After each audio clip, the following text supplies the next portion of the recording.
What's up, Drew? I guess we're going live, like 5 minutes early. I don't care. Whatever works. Man, what's that in the background? Where at? You're behind you. That's framed up. Oh, okay. So I'm from Nebraska. So what I did years ago is I collected every single Sports Illustrated. Nebraska.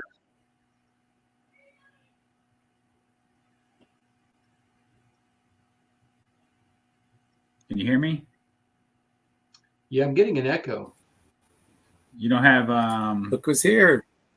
Hey, yeah, okay. So turn your YouTube off so you don't get the echo. And then what's up, Scott? How's that? Is that better? Not much. I didn't My have internet an echo.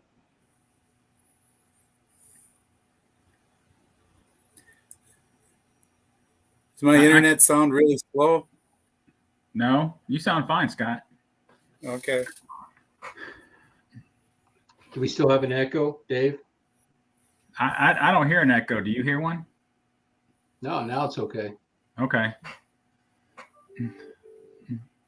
So you're saying you collected the Sports Illustrated? Yeah, so I'm from Nebraska, Dave. So I collected all the Sports Illustrateds that had Nebraska on the front of it. And I framed them out. So you only see, 5 of them there. I've got another 5 over here. Okay. But the first one is got Frank Solich on it, who later became a coach in Nebraska and then later for the Ohio Bobcats. Okay. So you're doing well tonight? Oh, yeah. All right. Scott, you doing well? Yep. Yeah. I was just concerned about my internet here, so I should switch hats, put my Detroit hat on. I should have put a Hawaiian shirt on, be Magnum PI. There you go.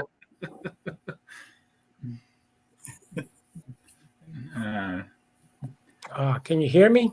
I can hear you, just can't see you. Shoot. What's going on? Just trying to figure this out here. Let's see if I can get on. All right. Scott, I heard you. I got to go put my pants on. Let me try again. Okay. I heard you had some decent pickups at the Dallas Card Show. Yeah, they were pretty good. Maybe I'll show some tonight. Okay. Yeah.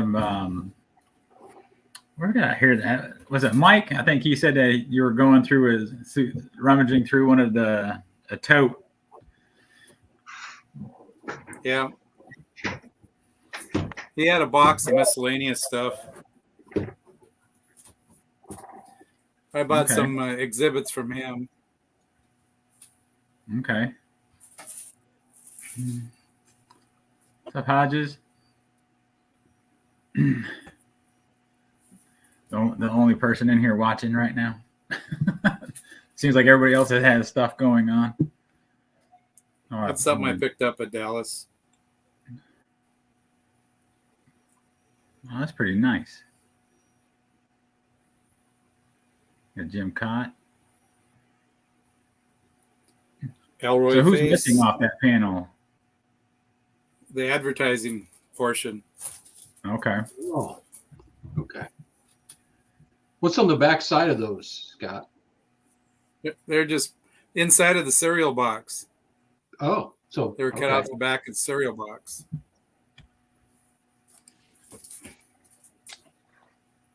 Can't get the camera to work, guys. I don't know what's going on with this.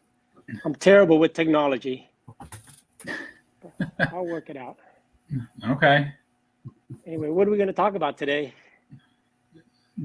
Same old thing. I know Scott wants to talk probably about the Hall of Fame voting.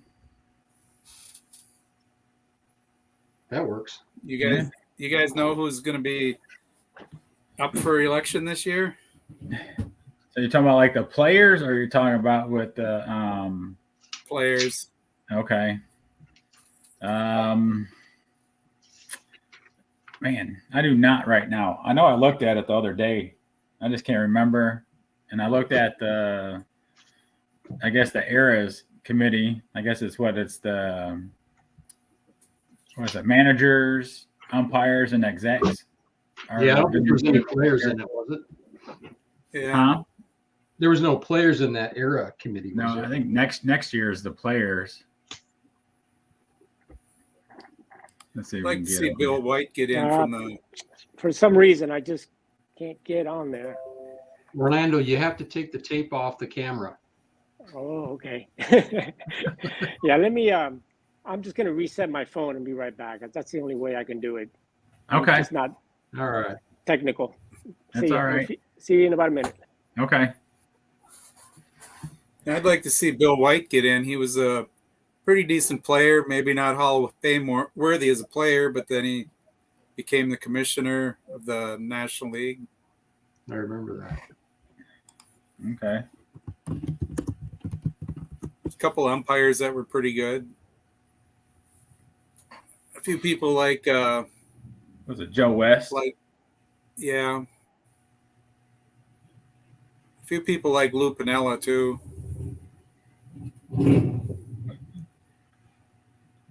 Scott, you don't have your normal background. Are you? You're still traveling? I'm in my southern studios. Oh,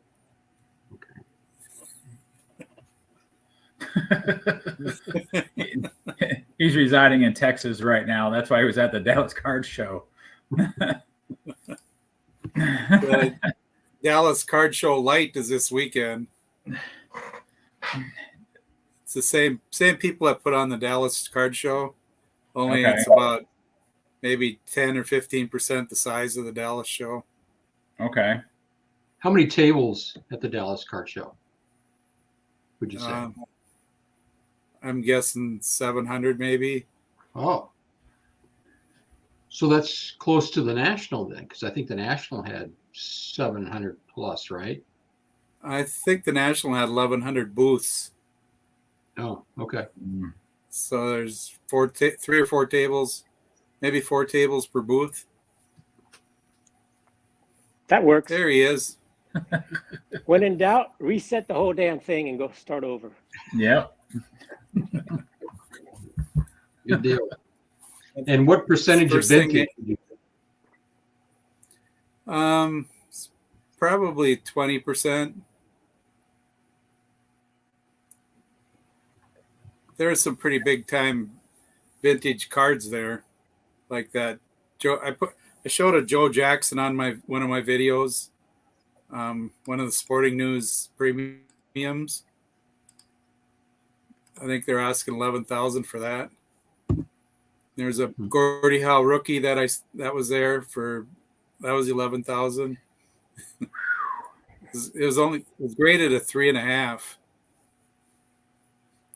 Okay. And Heritage had a setup too. They had a lot of nice items in their setup. At Hello. the Palm Beach hey Ray, at the Palm Beach Card Show, there was a ton of big vintage cards there. One dealer had 3 52 mantles. There were Babe Ruths there. There were tons of Ty Cobb. I even saw a Hannes Wagner caramel with the blue background. Those are tough to find. And a Joe Jackson Cracker Jack was. So there was a lot of good stuff in that show. It was a pretty big show. They're going to have another one in 4 months. And there were over 400 dealers. And I would say it was probably about 30% vintage, which in Florida shows, it's huge, you know. There was a lot of the modern high-end stuff too. And Jeff Wilson's team was there buying a ton of stuff. He bought out one vintage dealer. He bought out 7 of his cases of vintage from the 50s and 60s and 70s. So it was a pretty big show. There was a few YouTubers there also.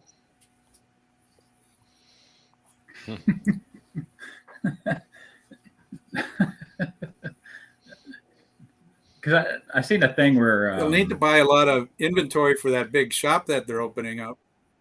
yeah, Oh, yeah. yeah, that's what I was about to say. I seen Chasing Cardboard with Ty visiting Jeff. Yeah.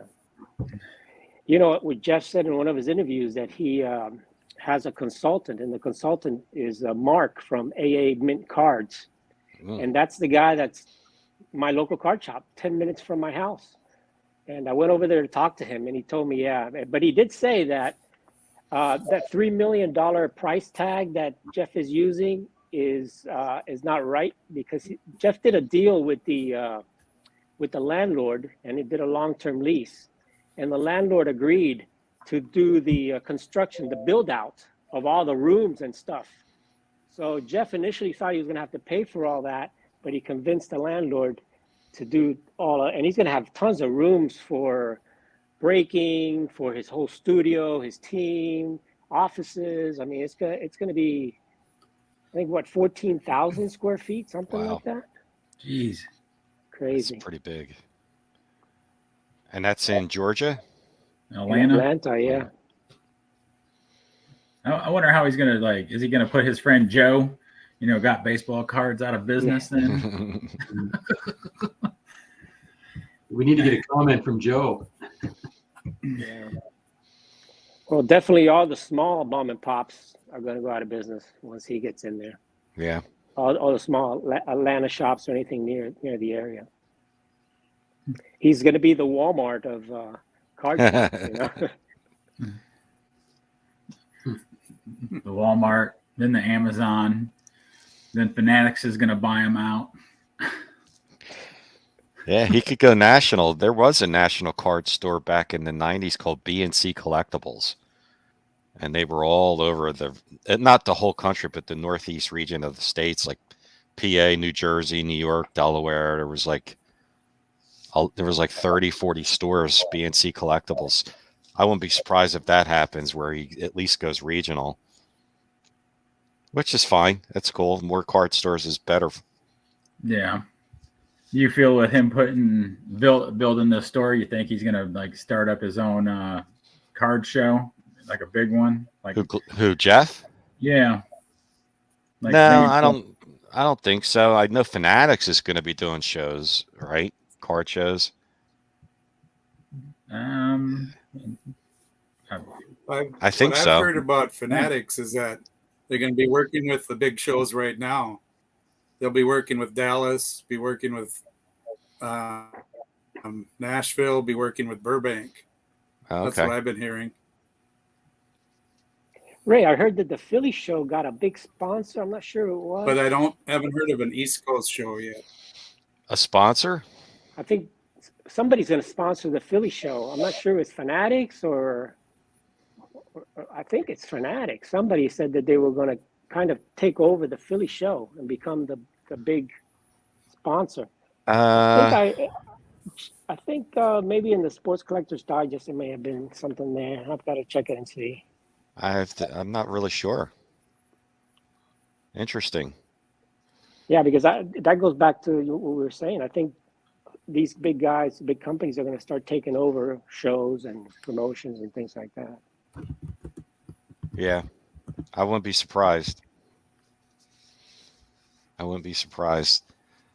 Any shows at your area, you guys, this weekend? Is there any shows happening? No. Next Saturday there is. Either. Dallas. What's it? The smaller Dallas show. There's a 200 table show next Saturday. It's like 100 table Dallas show. That's not bad. Smaller one. There's a 200 table show next Saturday in Cherry Hill, New Jersey, which is like 30 minutes from me, that I'm more than likely going to next Saturday. It's the week before the Philly show, so it's back-to-back weekends. So Is the there a Philly good, show's range cool. of vintage there? Which one, the Philly show? The one you're going to. This is my first time going to this one. It's these guys that started the show earlier this year, and this is only their third or fourth show, and they're already moved to a different hotel next Saturday. at a DoubleTree with 200 tables. So that's pretty quick in just 4 shows. That I remember they started with 75, then it was 100, then 150. Now it's 200. Okay. Which That's is a big great. show. Yeah, that's a pretty nice show. That 200 tables. Yeah. I'll be there next Saturday, definitely to check it out. And how Okay. big is the Philly show? Philly show is grown. It's probably 350, 400. Wow. Yeah. That's a huge show, yeah. That's the oldest show in the country. It started in 1975. Jeez. So, yeah. I got a magazine that shows the first show. It was in this guy's basement, the first Philly show. Wow. It was like 10 dealers from Maryland, Virginia, and it was in this guy's basement who was my LCS owner back in the day. He's passed away since, but yeah, it was just a little show in the basement. I read back in the day that a lot of those shows were people's homes and basements. Like Jefferson Burdick and Lionel Carter, they would just invite friends over to their basements or their card room, and they would be doing big deals there. You know. Yeah, that's how the Philly show was in a basement, like 8 to 10 tables in some guy's basement. Yeah. How weird is that? Could you imagine that? Well, the first national was in a hotel room. I heard the first national was in a basement of a hotel. Really? Yeah, that was tiny also. Showing it's In growing. Anaheim, I think. Yeah, that's the one that I know Anaheim held the record until this past year for attendance. It was like in the 90s that Anaheim had, I forgot how many thousands of people went through that week. Mm-hmm. It's crazy that they don't really release the actual numbers, attendance numbers. You know, we know it's over 100,000, but they won't release how many. And they know how many tickets they sold and how many people. Oh yeah, they got all that, but I don't know why they just are so quiet. And now they're doing one of the guys on YouTube is investigating them because they say that they, I don't know, funneling some funds or something like that. So we'll see what happens with that stuff. Because it's, you know, their profit and loss statement was exactly zero, you know, and that's when you come to accounting, that's tough to just,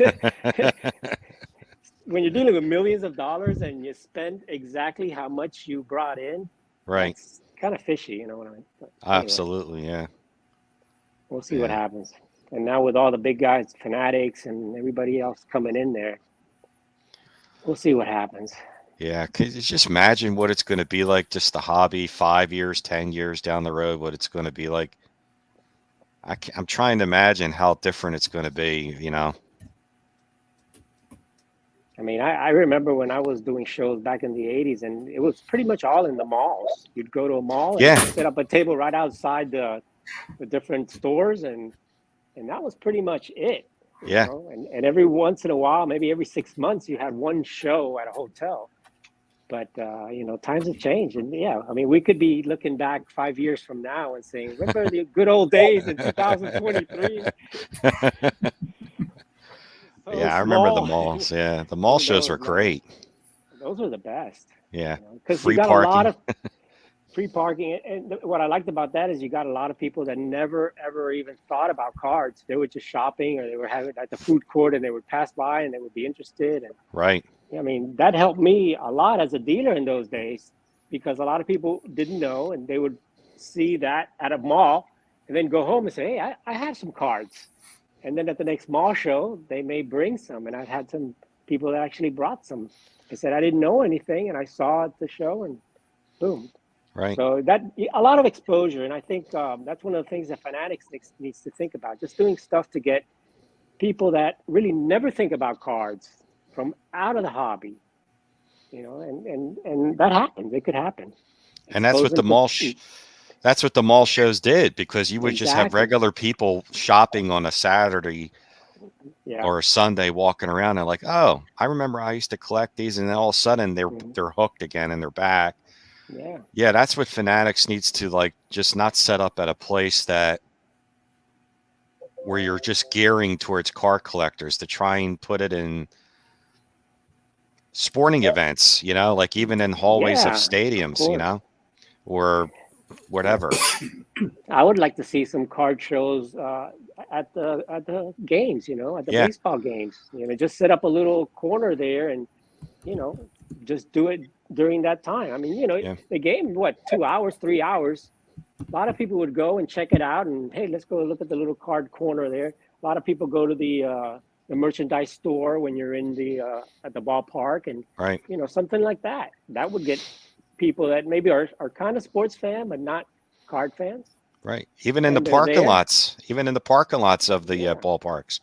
I know Fenway Park did that this year. There's a show on MLB Network called Card It. And they were showing one of the episodes this summer that Fenway had a show, which was in the corridors of the ballpark, which was unbelievable in Fenway Park to Yeah. have a card show. I saw a video of that, but the thing is, that was done. There was no game or anything. There was no going on, game, so, right? So Yeah. the people that went there are people that are going to go to a card show normally, But Mangini says to bring back the tough stuff. Yeah. Before that, I remember the CCP, current card prices. Oh my, was yeah, another like magazine. that newspaper kind of magazine Yeah, was like yeah. black and white. Renata, Right. It was like printed in a typewriter or something. Yep. Renata Galasso. Yeah. I used to see a lot of ads for Renata Galasso. Yeah, the Timberwolves used to have shows during games, and they would have tables on 3 different levels, and you'd get. I remember Christian Leitner's mother was walking around buying Christian Leitner cards. It was kind of cool. Nice. Players would walk by, and I remember one of the guards, he'd go up and he'd point at his card, and he goes, "That guy's got game." It was kind of fun seeing the players put their own cards walking around the show.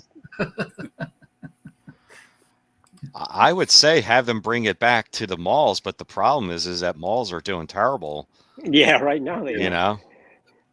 But there's got to be other venues like we talked about, like the sporting places and Sporting things like events, that, yeah. I mean, think about some of the better people that do The marketing. Twins I've been used in to marketing have- for years.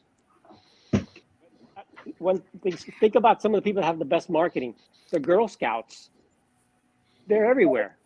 They're in Yeah, front of it's the true. grocery stores, in front of the hardware stores, in front of, Outside of Sam's I Club. mean, I think Fanatics needs to look at some of that type of marketing. I mean, not Right. necessarily put a card show in front of a thing, but those are the things that if the Girl Scouts can do something like that, Right. you know. To get to the average person, not just the card Yeah. fan. One Maybe you should start putting baseball cards on Girl Scout cookie boxes. Great idea. I like that. Why not? Yeah. They've been on everything else. a missed opportunity I always thought was during the College World Series, you got a captive audience. And you could bring back old players like Ben McDonald, Roger Clemens, Dave Winfield, guys that have played in that tournament. It's in Omaha, Nebraska every year. There's plenty of room. I don't know. It just seems to me that's a missed opportunity. Well, I went to a College World Series baseball card show.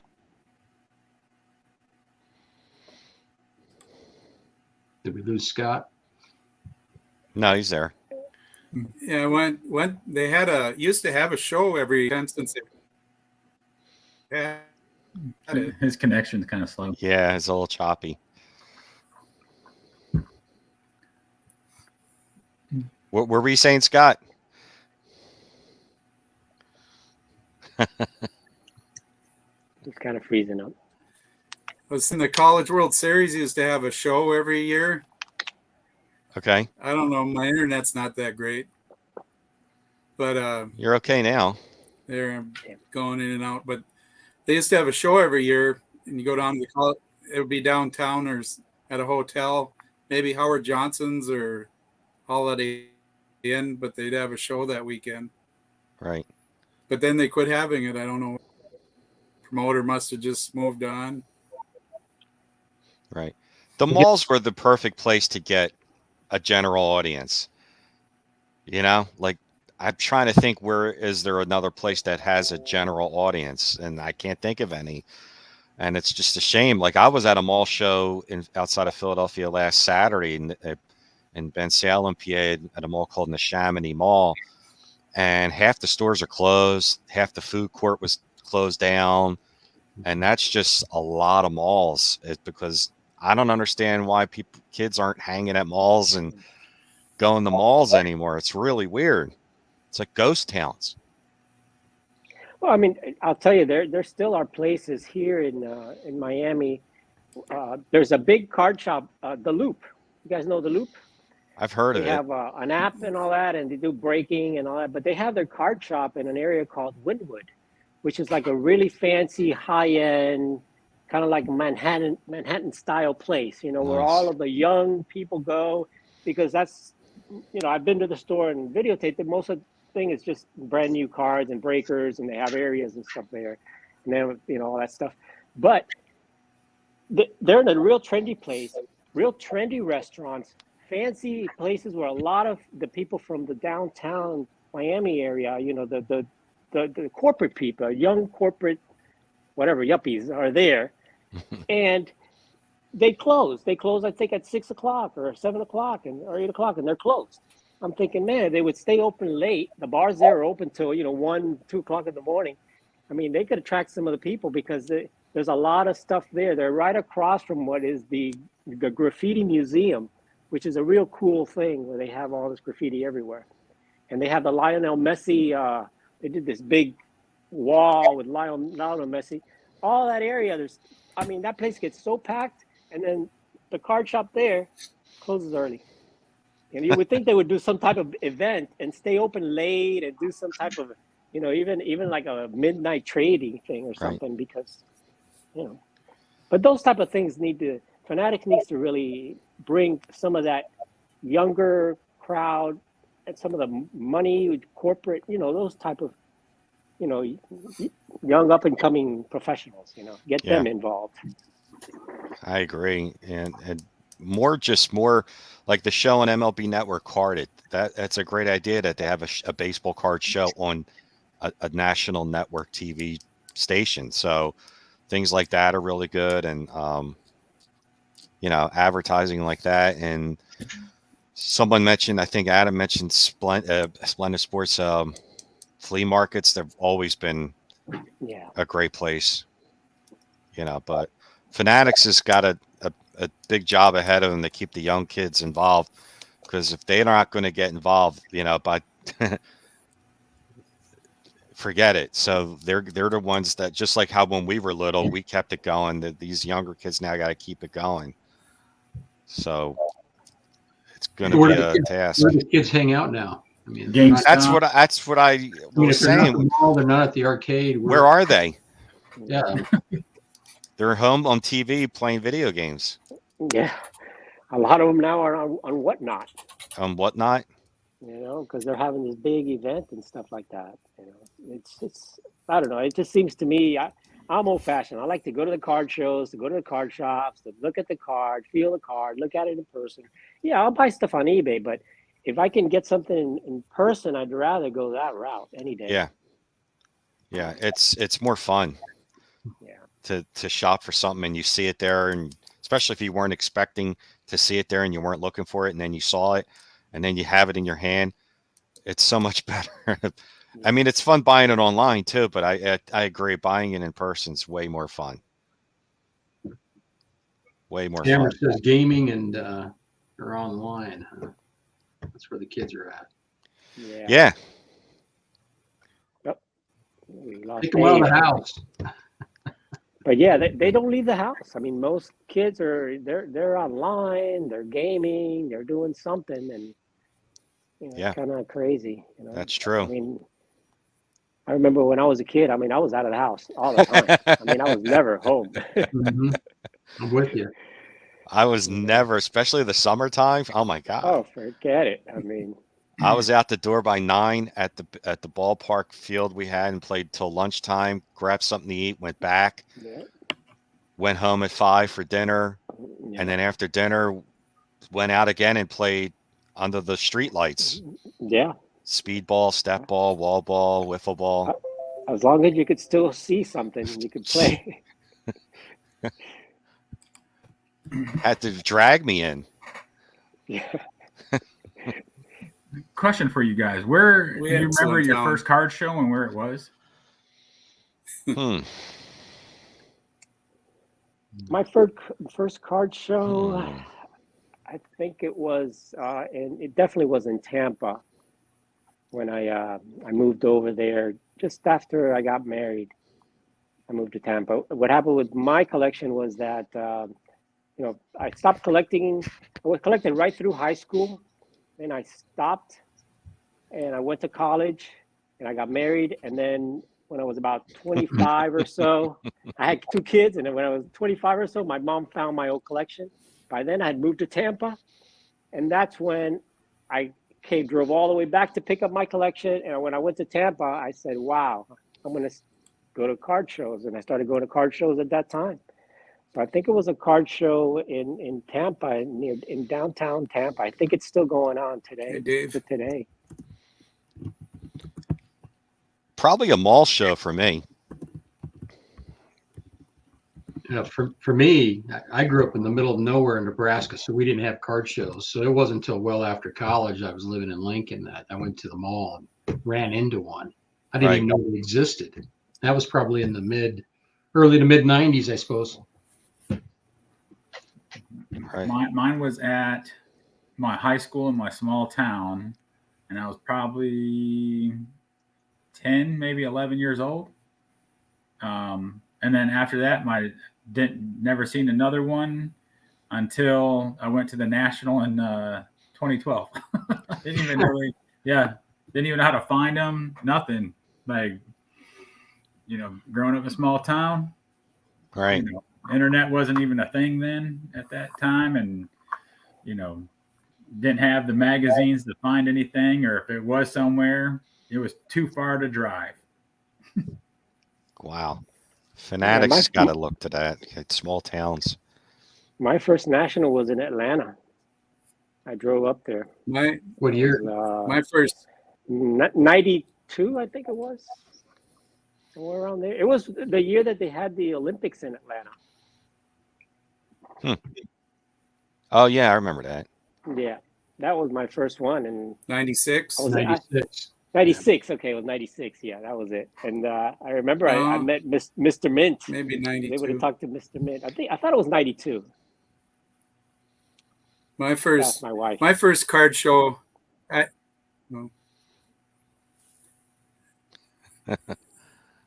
My first card show, I drove 4 hours from Fargo to Minneapolis to go to a show. And Warren Spahn was signing, and I went up and I got his autograph, and I go, "Is that your World Series ring?" And I've shared this before. He took his ring off and said, "Would you like to try it on?" So I got to try on Warren Spahn's World Series ring. Nice. And I was so excited. This is 1983. So I went back to Fargo and I decided, let's do a card show in Fargo. So we got a card show going within 6 months in Fargo. So that was pretty fun. Nice. So John, 3D 80s kids, start up a show if you don't have enough shows out there.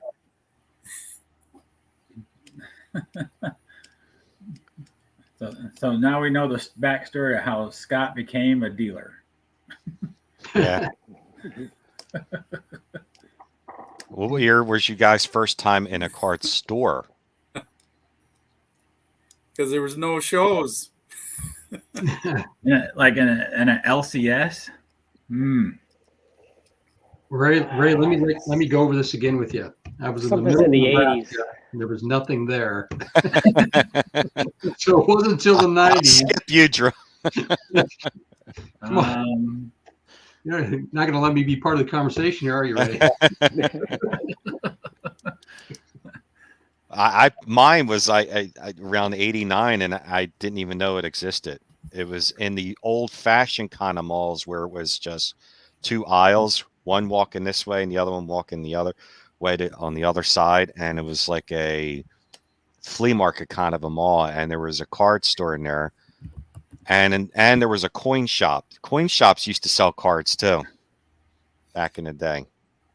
Stamp and coin shops. Mm-hmm. LCS. I would probably maybe say We had, 2010. we had a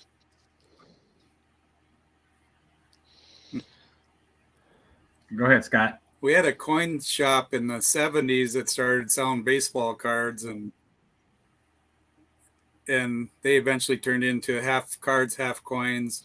And when the Right. card market died off, they got out of the cards and went back to full-time coins. That Right. was the late 70s. Yeah, coin shops have been around a lot longer, and I remember in the late '80s going into a coin shop and seeing cards there. So I guess I would count that as a card store. But yeah, coin shops and stamp and coin shops definitely had like one case of cards, which was I thought really cool. What about comic book stores? Did they ever? I didn't see any in comic book stores. No. Nah. Mainly just comic books and maybe video games, things like that were there. But the cards went hand in hand with stamp and coins. Yeah. So Did we figure out who was? We had a Was that the comic Hall of store Fame? that sold cards too, and a bookstore that Really? sold cards. Yeah, where I lived in the Tampa area, since there were a lot of the spring training games there was a lot of sports going on, and there were some card shops and card shows in that area. You know, anywhere from, like Ziggy said, from Bradenton, Sarasota, Clearwater, St. Petersburg, Tampa, all that area along the coast there, which is basically no more than a 50-mile radius. There were tons of card shows all in that area. And yeah, I met a bunch of people. I remember my kids getting autographs from Frank Thomas and players like that. We used to go take the kids there all the time. And those Right. were the days that you could literally go almost under the field. You know, they let you go right up there where the players were. So it was pretty easy to get autographs for the kids. You know, most of the time it wasn't me. It was my kids. The mall, yeah. yeah. That's probably everyone's first was a Yeah. was a Yeah. In the regular mall. 80s, it was the malls. That's when I Yeah. was mostly a dealer, and it was mainly all mall shows. A few card shows, but mainly it was the mall. You guys hit up flea markets? Like Drew, was there flea markets in your Always. area then? We had. You didn't have Think those of either? I know I that actually moved went to a flea Minnesota. market. Moved to Minnesota from Florida. He used to put.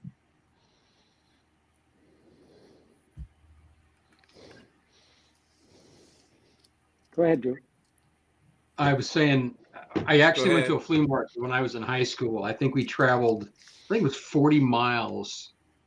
And they didn't have any cards, but they had a lot of comics. And that's kind of where I started my comic collection. So, You know, lucky for me, since I lived near Central Florida, there's a lot of antique places, a lot of antique malls. There's a place called Mount Dora, and it's just like a whole old city with tons of antique shops. I mean, the whole downtown is like an antique store, and there's a lot of places like that in Central Florida and in the Tampa area and all that. Mm-hmm. Right. So did you guys It is an awesome notice? place. I've been there quite a few times, especially on the extravaganza weekend.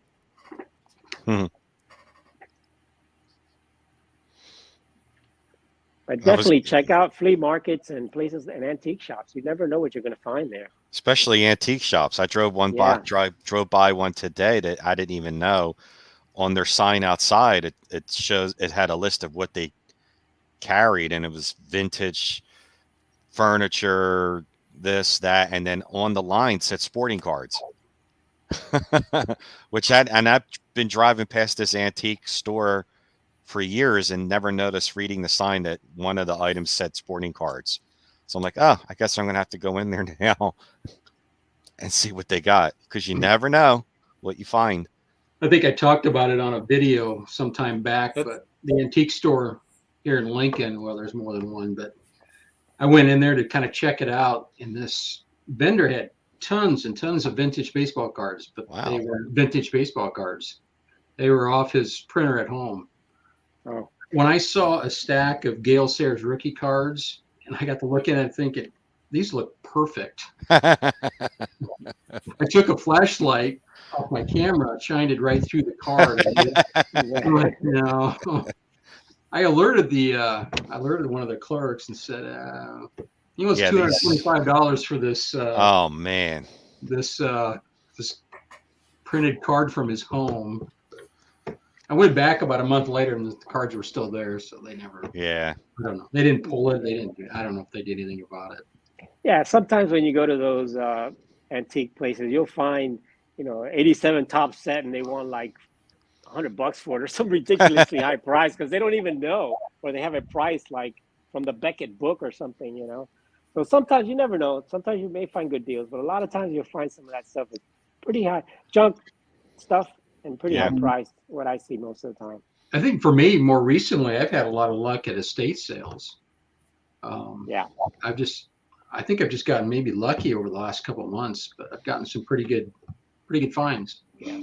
And how do you find estate sales? Like where are they at? I mean, newspapers, online. I just search online. I just do a Google search for estate sales. And Okay. now I've gotten accustomed to, like, say 3 or so different companies that do the estate sales Okay. that I kind of follow. And like I said, I've had pretty good luck. Okay. I was amazed by how early you have Yeah. to be there. The estate sale would open up, I think it was like 8:30, and my buddy and I would pull up at 6. And what was happening, I didn't realize this. I'm not an estate sale guy until this year, but people would put a placeholder on the sidewalk toward the front door, and then you get a number, and then they only allow so many people into the house at a time. Oh wow. And to come to find out, the people that were 1, 2, 3, 4, and 5 in line had been there since the evening before. No Wow, way. that's crazy. I'm like, you got to be kidding me, They must have known something was in there. Yeah, I mean, it happens I- all the time. The first one I went to, this guy, he was the originator, founder of the New York Yankees fan club for Nebraska. So he had this basement just full of Yankee stuff. And so I think people came out of the woodwork for that one. Well, I'll tell you, my sister has a part-time business, and it's selling vintage stuff. Like not cards, but other vintage type things. And she picked up some vintage magazines from Cuba that she gave me some there. But anyway, what she does is she looks for these estate sales, and she goes to these estate sales, and that's how it is. You have to kind of be on the list because they're not going to let 50 people roam through that house, and there's a lot of good stuff in there, so they only allow a few people at a time. makes And sense. Yeah. the good thing with it is once you've been doing it for a while, like she knows the other people that always go. There's a certain group, kind of like groupies, I would guess, that they always go. So every weekend she goes, and during the week she goes to because she's retired like me, so she gets to go, and she finds some incredible deals. I mean, she showed me some like fancy colored glass stuff that she picks up for $5, and it's worth like $100, and stuff like that she knows. Little lamps and little knickknacks that she knows, little Art Deco stuff. But yeah, it's one of those things that she finds a lot of deals, but you kind of have to be there.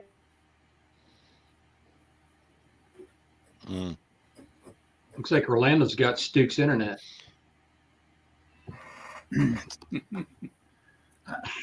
I don't know when Drew, when you said I think I got disconnected there or something. I don't know what happened. But go ahead. anyway, stories, yeah. It's definitely, if you know what you're doing and you do it on a regular basis, you'll find deals, and you'll be one of the first ones into those places. Yeah, it makes sense now that I'm hearing all this about estate sales where you don't want 50 people walking around in the house like that. That makes total sense. I have friends of mine that are vinyl record collectors, and vinyl's been like really hot for the past several years. And there's estate sales, and they told me the same thing. And there's records that they're buying for a couple dollars a piece that are worth $50 to $100, especially if they're sealed or certain promo labels on there. And it's amazing how this stuff is going on. But vinyl's been really hot the past few years. There's a vinyl community in YouTube. You know, just like there's a baseball card community in YouTube, there's a vinyl record community. There's a niche for everything. Yeah. It's They've, crazy, yeah. And what another one of those things is the video games and the VHS. Oh yeah. All of that Yeah. is really big, you know. Yeah. So if you can find some of that, I always tell my sister, look for this, this, and this. Send me pictures as soon as you find anything like Sega that. Genesis.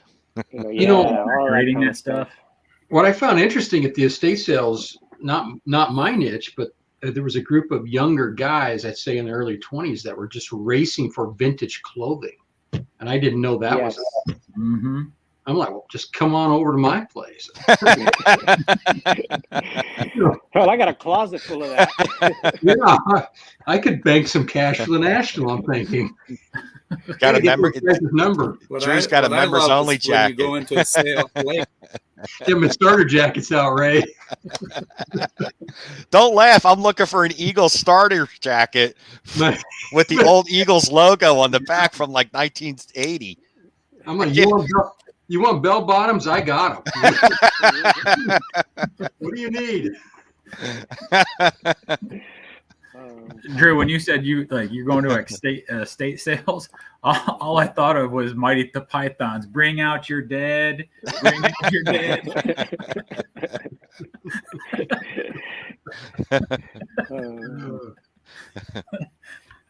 Anyway. what I really like is when you go to those estate sales on the second day and you find the item for $5 that's worth $100 that everybody else missed. That's the best part of it. Yep. Mm-hmm. Yeah, a lot of people don't know what they're looking at. They're just Yeah, that's what my sister says. People go and they specialize in a certain niche, and that's Everybody's what they look so for when they go focused. through. And sometimes they miss stuff that, you know, and that's why I always tell her, anything that looks like a sports stuff, take a picture. You know, even if you find a jersey, who knows? I mean, they have found game worn jerseys from players in these estate sales and things like that. So you never know. Flea markets are the same way. Like I have a friend of mine that hits the flea markets every weekend, and he's a baseball card collector, sports memorabilia collector, and he gets to the flea markets 2 hours before they start. He's in the parking lot and hitting some of these dealers when they're unloading from their cars. And I'm like, really? He's like, oh yeah. He gets there really, really early. And he's telling me you'd be surprised how many people are there early getting stuff that, you know, he's found so much sports memorabilia stuff, autographed baseballs and photographs and pictures and boxing gloves and you name it, that I'll go at in like the normal time of 10 and I never see anything. Now I know why. It's because there's people there at like 6 a.m. at these flea markets when people are unloading. Well, think about it, Ray. Even at the national, they're there with flashlights. They say a lot. Yeah. They say even at the national and at card shows, they say get there early. At the national, I mean, a lot of the deals were done on Wednesday, from what I hear. I mean, Mike baseball collector says I'm going to be one of the first ones, and really a lot of the deals are early like that. And even at this Palm Beach card show that I went to, they normally they open to the public at a certain time at 10 o'clock. They didn't open at 10 to the public. They open at 11, and then they charge you $5 more to get in between 10 and 11, a special viewing, you know? Yep.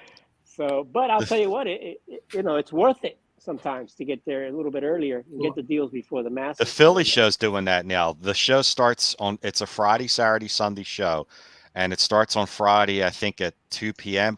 Now they have early admission, VIP admission for like an hour and a half earlier, and instead of $15 regular admission, it's like $25, and you get to go in like an hour and a half earlier. And my friend who hits the flea markets does that too, gets in really early.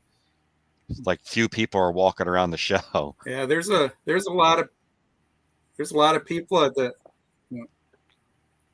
there's a lot of people that set up at the national that are doing $5,000 and $10,000 in business before the show even opens, before public walks in. Wow, that's crazy. That's crazy. That's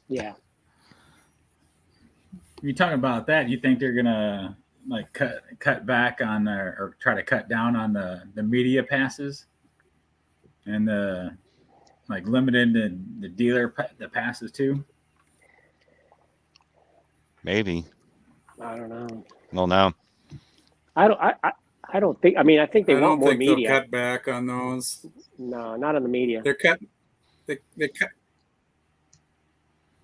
They're cutting back on what they're cutting back on is sharing booths.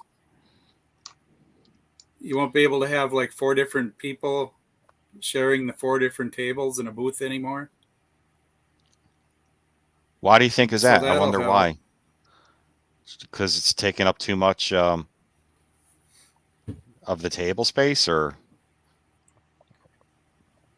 financial deals. I don't know. I don't see like big deal because it's like Orlando. Like you were with me when I Well, there's a when I lot bought of my people that want to Matthewson. get in and do the show. Yeah. Yeah. Go ahead, Dave. No, I was gonna say like that booth that I was at. It was just like it's 3 guys that sitting at one booth, and they had their own little sections, you know, right there in that one booth area.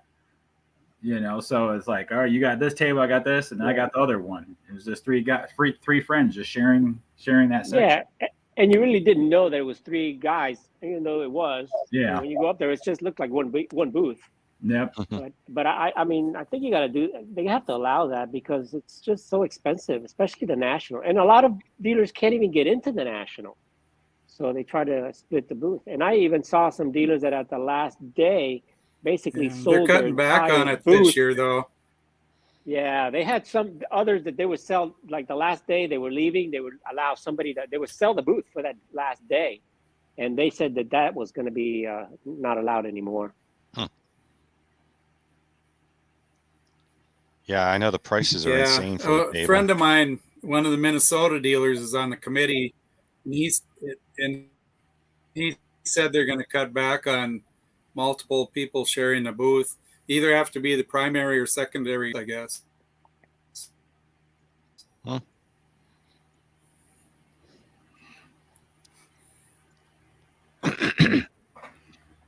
So, Anybody have any pickups to show? Anything new or Well, I'll tell you. getting burned out by the hobby or? Not me, guys. Not me. nah. I think it's more. Really, what I think it is Mike. I think, Mike is kind of an influencer there, baseball collector. When he said that he was kind of burned out, but I think he meant burned out because of his YouTube and all the other stuff that he does. All the different bench things, clear, right? the chasing cardboard and all that. I don't think he ever said that he was burned out by the hobby. Right, But right. you know what it is? They pick it up. The sports card dad, all the talking heads pick it up and spread the news that Yep. that's it. People are getting burnt out on the hobby. And then you go to the card shows and they're packed. Yeah. So Yeah. they're not getting burned out. Nah. Maybe some people are getting burned out on YouTube. Maybe people are doing less pickups. I understand that end of it because of the economy. Right. But the Here, I'll show hobby, in some my cards opinion, before we- is strong. Yeah. We're starting to talk about burnout. Nice. I got this from Mike Baseball. I got that from Mike Baseball Collector. You can see Jackie Nice. over there. That has Jackie. Yeah. Yeah. I'd never seen that before. It's got Campanella It says on the top row. 1949. Yeah. Yeah. Is that an exhibit, Scott? Yep. Yes, it is. Card. Back is blank. This is the one you might like, Ray. Oh, 1950 Whiz Kids. Yeah.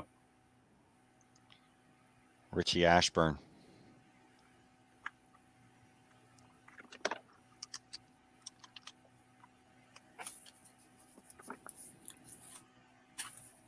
And I made a trade with Matt, the card story. Mm-hmm. I got this from him. He got a couple Warren Spahn bazooka proof panels for me. Nice. That's the Who's Pittsburgh that? exhibit. What year is that, Stu? Harmon Killebrew, Okay. 62. 62. These are harder to Okay. get than the normal exhibits.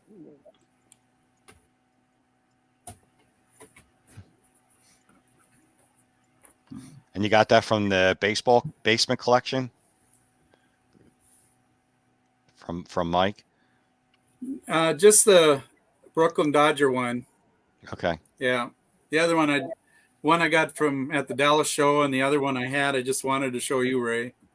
'Cause I know you're a Philly fan. Yeah. That's cool. That's a nice pickup. I mean, I did a And they only video, made- mail day video. They only but made that those was- team ones of the National League and American League champions. Okay. You know, I guess I'll show my mail day thing. That's overdue mail day on the thing was the, Yeah. Diamond Stars. you know, and then Yeah, nice color. Those are nice. so yeah, those are there we go. I can't even do that. But there, yeah, that's I love my- those Art Deco style cards. Yeah. I love those. Yeah. Now you picked up 2 or 3 of those, Dave. those are just two. I got both of those for $25. Wow. That's a great deal. Yeah. I Very tell you, nice. if you look around, you'll find good deals, especially some pre-war stuff. I mean, not the big name guys, but some of the other players you will. Right. Yeah. I mean, I picked up here. I'll show you what I picked up at the last. I picked up a couple of. I picked this up, which is a Brownback. T207 1912 Brownback. This is Armando Marsans. He was one of the first Cuban players, and that's got the recruit back. That's in great shape. Yeah, it's really, really nice shape. And check out the next one, even though this Nice. was off-centered.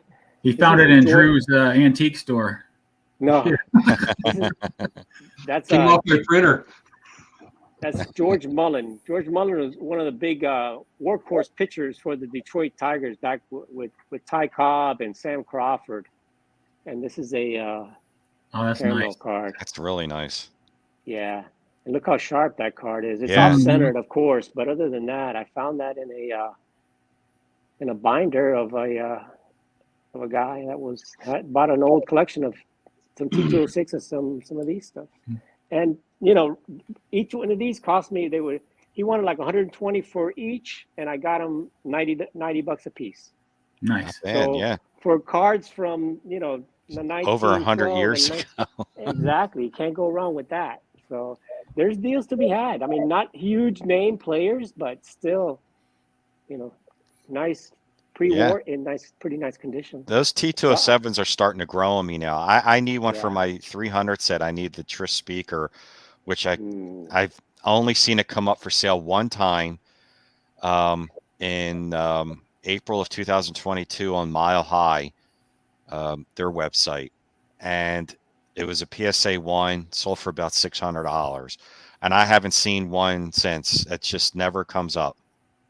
all of those are low population cards Yeah. and really tough to find. So when I find them, even if it's just like commons or Mhm. even minor stars, Right. if they're in decent shape, get them. That's my Absolutely. opinion. Same thing goes for the T205s, the gold border. Right, the gold borders. Yeah. Yeah, I've and the been other telling ones that everybody that. And the other ones that I pick up whenever I see a good condition one is the 48 49 leaves. Yeah, 49. Yeah, I picked up this Johnny Mize again, off-centered but super sharp, and I just Yep. love the colors on that card. It's just super nice. So stuff like that, I'll pick. That was $60. I got that for $60. Wow. Johnny Mize. Yeah.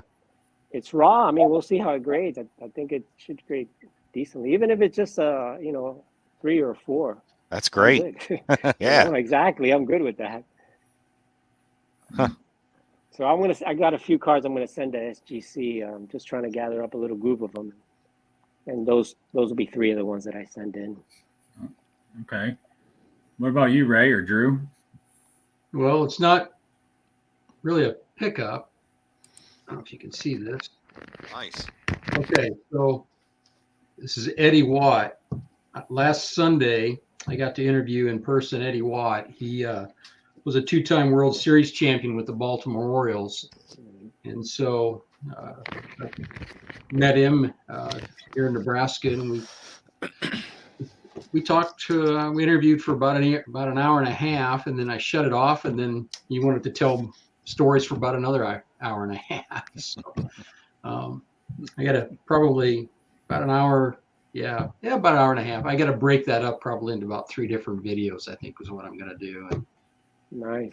so, but Well, it was a lot of fun to talk to him. He just, the great things that he had to say about Brooks Robinson and, the tour in Vietnam to Venezuelan baseball to, gosh, I don't know, on and on and on top. I asked him, I had him open up a pack of 82 wax pack, and then he just talked about the players and talked about a little bit how Topps would come out and sign contracts and take their pictures. And so it's kind of interesting.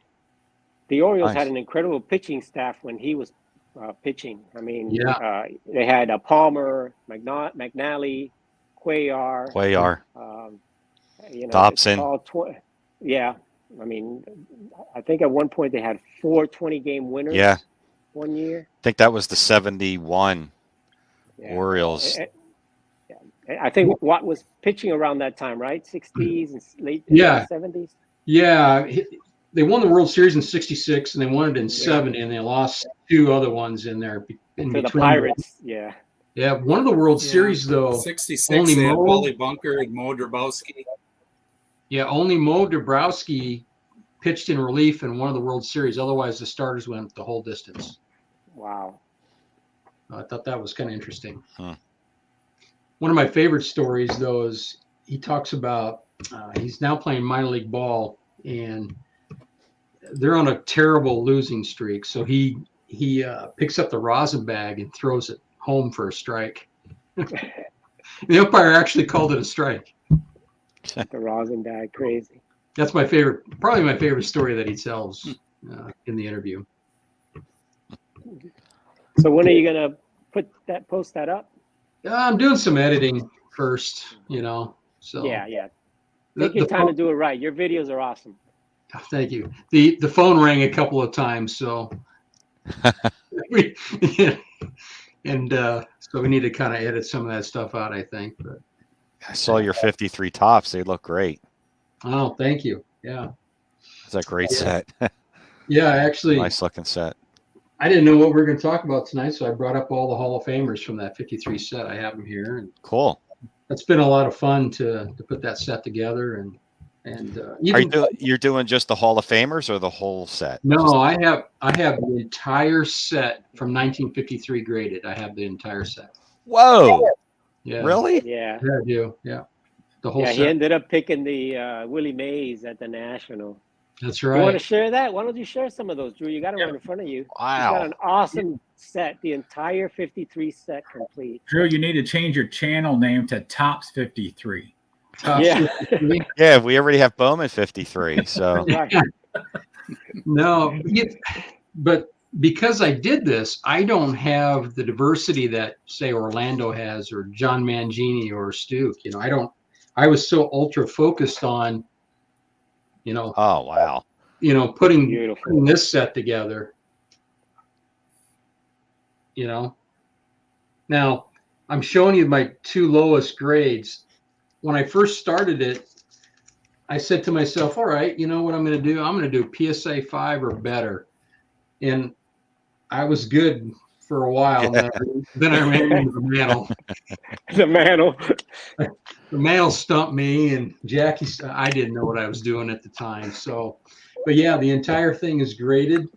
And so I really actually like the commons as well. And that's why I tell the stories about the 53 top set to kind of get the commons out there, because a lot of these guys just have great stories.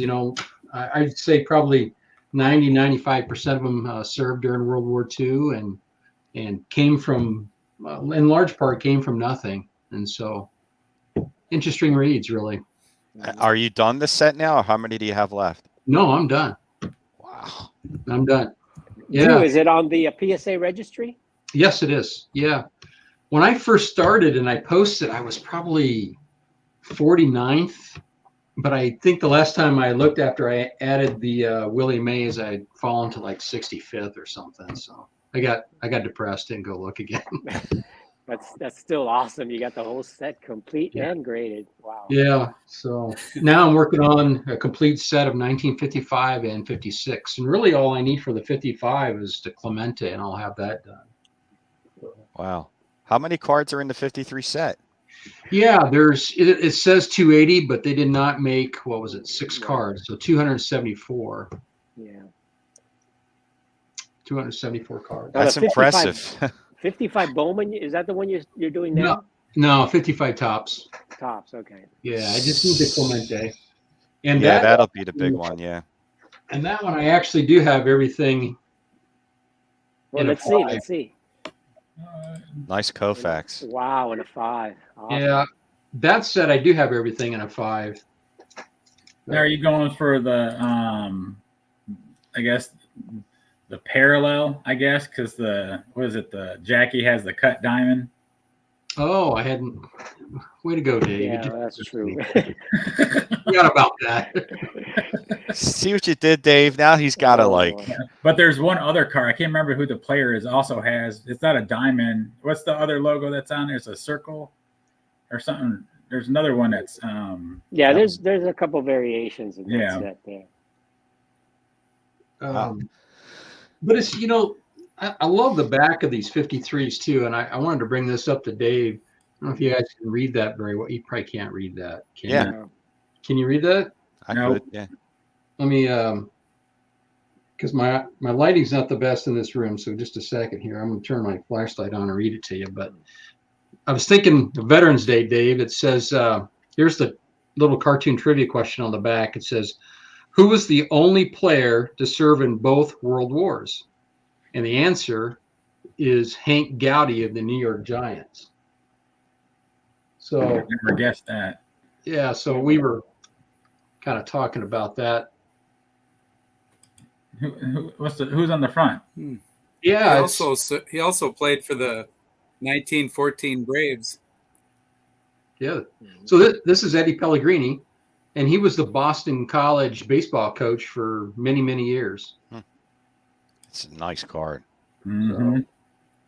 Yeah. Trying to look here. What's funny is Phil Rizzuto was the first one that I bought out of the 53 set. And I don't know if I can say this on YouTube, but I hate the Yankees. I don't know how or why this was the first one that I got, but it was. I thought we Yeah. were friends, Drew. Can we go back and edit this, Dave? No, I know. It's I'll tell you live. what, Drew and Here's- I had a great time walking the floor at the National, boy. We had a great time. I was filming doing my videos, and he was filming me doing videos. Well, wanted to show everybody the production crew that he had. Yeah, me, myself, and I. Here's one, just because I think this is kind of an interesting trivia question if you guys are into trivia. okay. All right. Here's the question. Who is the only Hall of Fame player to hit a home run in his first at bat and never hit another? Wow. Hold on. Hoyt I know Manny Wilhelm. Minoso hit. Is it I know Manny Wilhelm? Minoso hit a home run the first time at bat, but Hoyt Wilhelm, In his first at bat? Manny Minoso did, yeah, his first at bat in the majors. Never again. He hit a home run, But he but never hit another he hit one. many after that, yeah. Yeah, But Hoyt but Wilhelm, never hit another one again. ever, I thought that was kind of interesting. yeah. Anyway, That's kind of like the story I saw on one of the Facebook groups I belong to, Vintage Baseball, I think it's called. And there was a story on there on Gaylord Perry.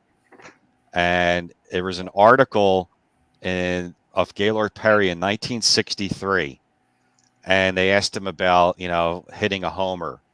He said, they'll have a person land on the moon before I ever hit a homer.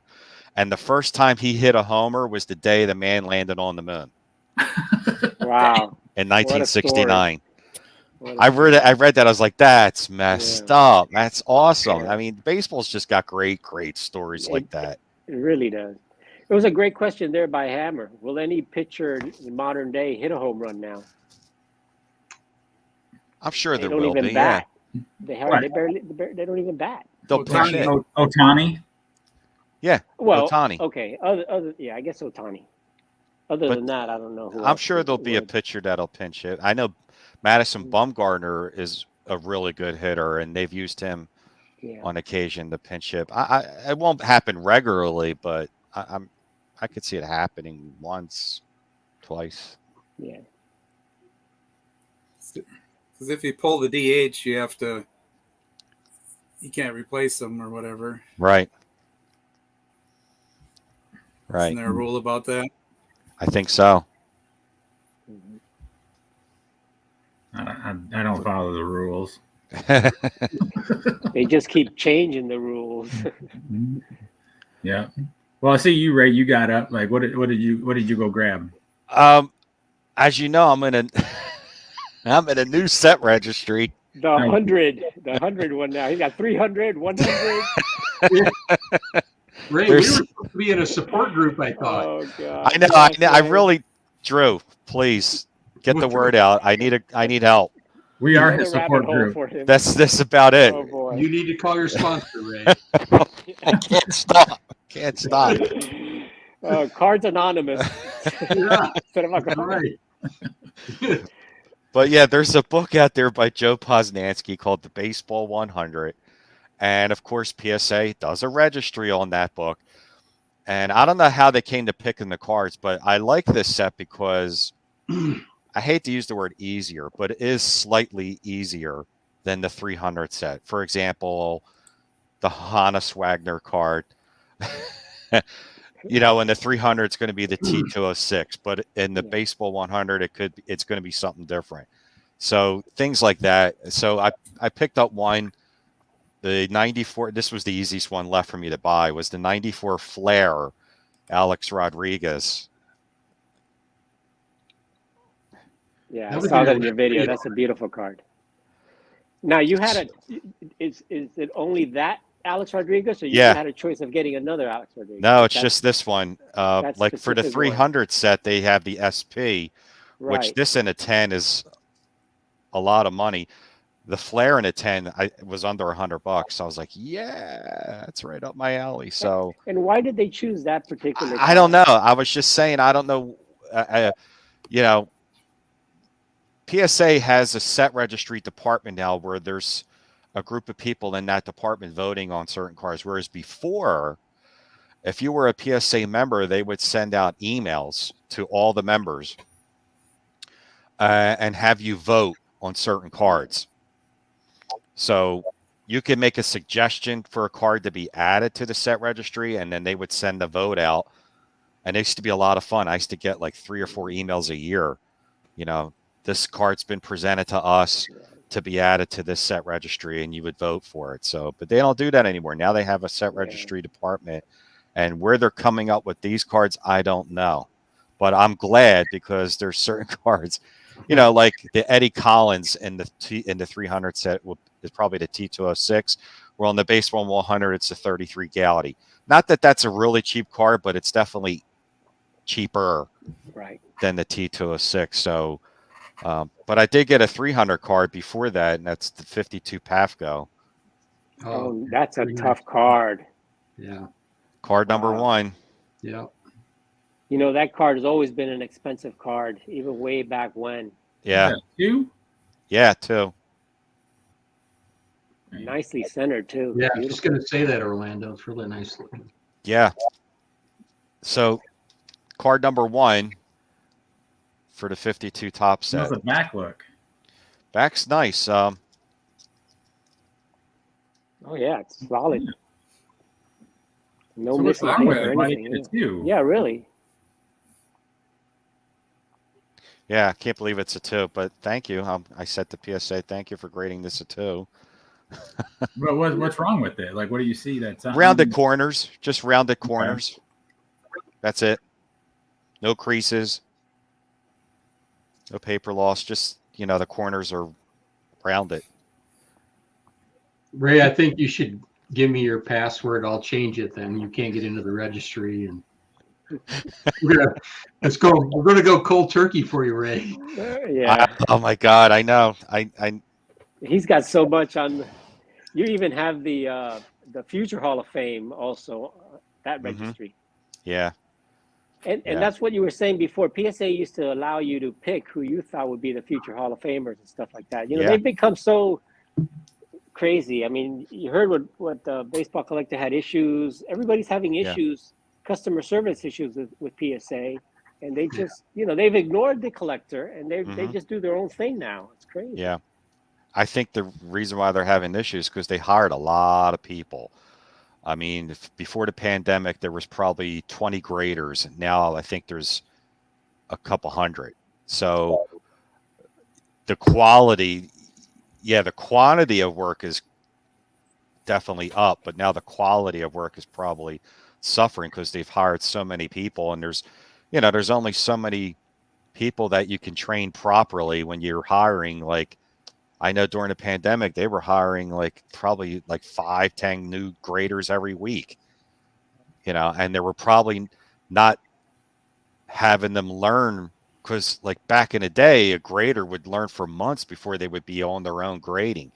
But I bet you when they were backlogged during the pandemic, they were getting these graders out the door like after a month, because they just had such a huge backlog. They had to get them cards out the door. So I think the quality probably has suffered. Quantity's gone up, but quality. That's just my opinion. I could be wrong. Talking about quality, I mean, in about a 3-month span, they damaged 2 of my cards. I didn't catch the first one quick enough to get it submitted for, right. But the second one I did, and they gave me a $100 voucher for it. They admitted wrongdoing, so give them credit for that. Yeah, but you still don't want the card damaged. Yeah. I mean, that's Right. the bottom line. I mean, No, that's a great point, Rolando. Yeah, you don't want the card damaged. Exactly. Yeah. Do they damage it like putting it like in the slab or? Yeah, just kind of. So at the top edge, it looked like it'd been crimped, I guess. Um, And it was a Michael Jordan card from the 90s. Not a card that, I looked it over several times before I submitted it. I know that damage wasn't there. And so when I pointed it out to them, they said, yeah, we did that. So yeah, the good thing is that they're taking pictures of all the cards as they come in now. yeah. I sent in a order on the 28th of August, and it looks like it's in assembly now. So that's about 3 months. I think it goes pretty quick after assembly, doesn't it? So I'm guessing their turnaround time is going to be around 4 months, you think? Or what are you thinking, Ray? well, how many cards did you send in? On that one, I think 19. Something like Was that. was it the value one that says 60 business days? No, it was just that special they were running for 1950s cards. And how many business days did it say? 60s. Actually, it was 1960s. Say that again, Ray. How many business days did it say? I don't know that it did. I don't recall. 60 business days is usually about 3.5 months. Okay. Yeah. No. Which is the normal time how it was before the pandemic. It used to take about 3 months to get your cards back. And then the pandemic happened and it was like a year. Mm-hmm. Over a year. But now they're back to about that 3-month time span. I mean, you can get it back quicker in 1 month, but it's like $40, $50 for the card to get graded. So, if I had an older vintage card, like an Aaron rookie or something like that, I would do the 1 month special, 1 month timing thing for sure. They'll upcharge you on that. Yeah, the crazy thing with them, They'll upcharge you. Well, this is not valued at under 500, so we have to upcharge you. So because the card's worth more money, you have to charge me more. You're still grading a card. They need to make more money any way they can. It's ridiculous. It is. They want part of that profit, and just in case you sell it. Yeah. And Drew, sometimes it does take a little bit longer because I had one card that went through the whole process. It went through grading and then it went through assembly. And I'm going, oh, great, I'm going to get it. And then I see a notice says, oh, it's back in grading again. They had to review the grade, I guess, over again. And all that gave it another 2 weeks before I finally got it again. So sometimes they resend the card, I guess. Well, mine was it was an 1888 card. So maybe they had to, it was graded and slabbed, but they send it back. It said it's going to be re-graded again. What the hell is that? No, that doesn't make any At sense. least I'm going, oh shit, they're going to change the grade, but no, they didn't. It ended up being a good grade anyway. Orlando, the Ty Cobb card that you turned in when I was with you, did you ever get that back, and did they change anything on the flip? No, they kept the flip from 1909 to 1911. They Okay. kept it the same exact way because I know the card is, not from it's before that because of the postmark on it. Mm-hmm. But so they didn't change it. They said that the research department just couldn't identify exactly if it was a 1909 or a 1910. It wasn't a 1911 for sure, but they still kept the flip the same way. But they did reslab it free completely, Mm-hmm. and even if it was an old slab, it was cracked. So they reslabbed it and they didn't charge me at all for it. So Good. That's good. yeah, but it's one of those things that, here, I'll show you something else real quick. It's one of those things where the date on the card. Let's see if I can find something. Hold on 1 second here. Here, like this. Here. There you go. You see that postcard? Mm-hmm. So it's something like this. And then in the back, see, this has a 1911 postmark there. Yeah. See that? 1911. Mm-hmm. So I love these postcards that have the old stamp and the old postmark. This is from going to New York, I guess. So my Cobb was the same way. It said 1909 to 1911, but the postmark said 1910. It was the beginning of 1910. So from my research, it's a 1909 postcard, but they wouldn't confirm that it is a 1909. They said, oh, we got to keep that range. Right. It is what it is. I'm not going to sell it anyway, so I'm happy with it.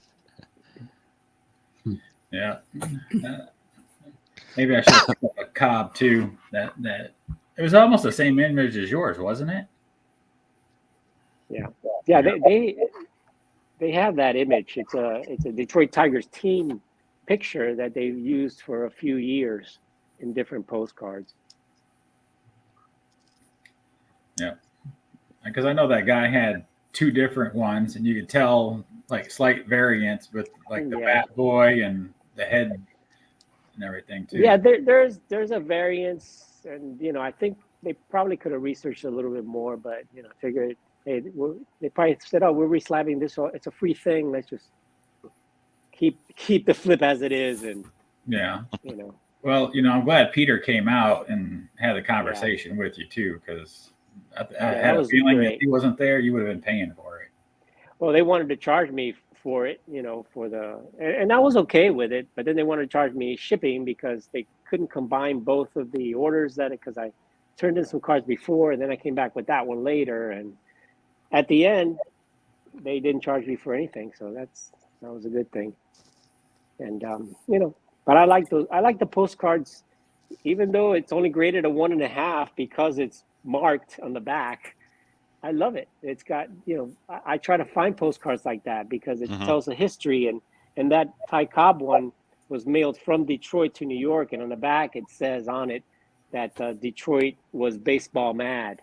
So the Detroit person is telling the person in New York what's going on in Detroit during that time when Detroit won 3 American League championships 3 years in a row. They had just gotten Ty Cobb as the rookie, and the whole town was going mad. That's awesome.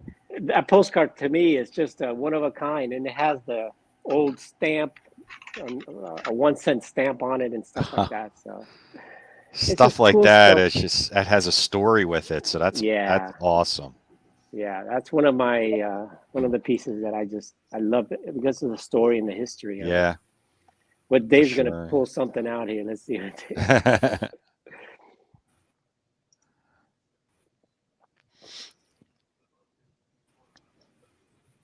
What do you got, Dave? Oh no, I was giving my daughter a hug Oh, tonight. oh, okay. I thought you were gonna go get something. Oh. Yeah. We started down the avenue earlier. Hall of Famers. Who do you think's going to get in this year? Well, I know in December is the Veterans Committee. I still call it the Veterans Yeah. Committee. I think Lou Pinella's got a really good shot as a manager. Yeah, for sure. I think Pinella. I think he's going to be pretty much a lock. Yeah. I don't think Joe Torre's going to get in. I think who else? There's a few other guys there, but I think it's just going to be Lou Pinella from the list that I looked at. You don't My feel opinion. Joe West is going to get in as an umpire? No. Maybe. I don't know. I'm not a big fan of Joe West, but sometimes those umpires, they've been there for so long, and I don't know. Jason says Dick Allen. Oh, Yeah, Dick Allen. I forgot. He's about not Dick on the Allen. ballot yet. Not this No, year. I didn't think so. Yeah, but he's definite. I mean, Dick Allen's got to be in there. Yeah, we're going to have to wait another year before another players get back in, right? So I'd like to see Bill Yeah. White get in. Bill White's on There- this year's ballot. There it is. Let's just take a look at Dick Allen here. There he There he is. That's a great card. I love his 71 tops. Yeah, I love it. He's got the mustache and stuff there. I don't know if you can see it, but Yeah. Richie Allen. And that's a tough because it's the high number card. Yes. It's a 650, yeah. But yeah, definitely Richie Allen needs to be in. He's got to be in. if you had to pick two guys, who would you pick?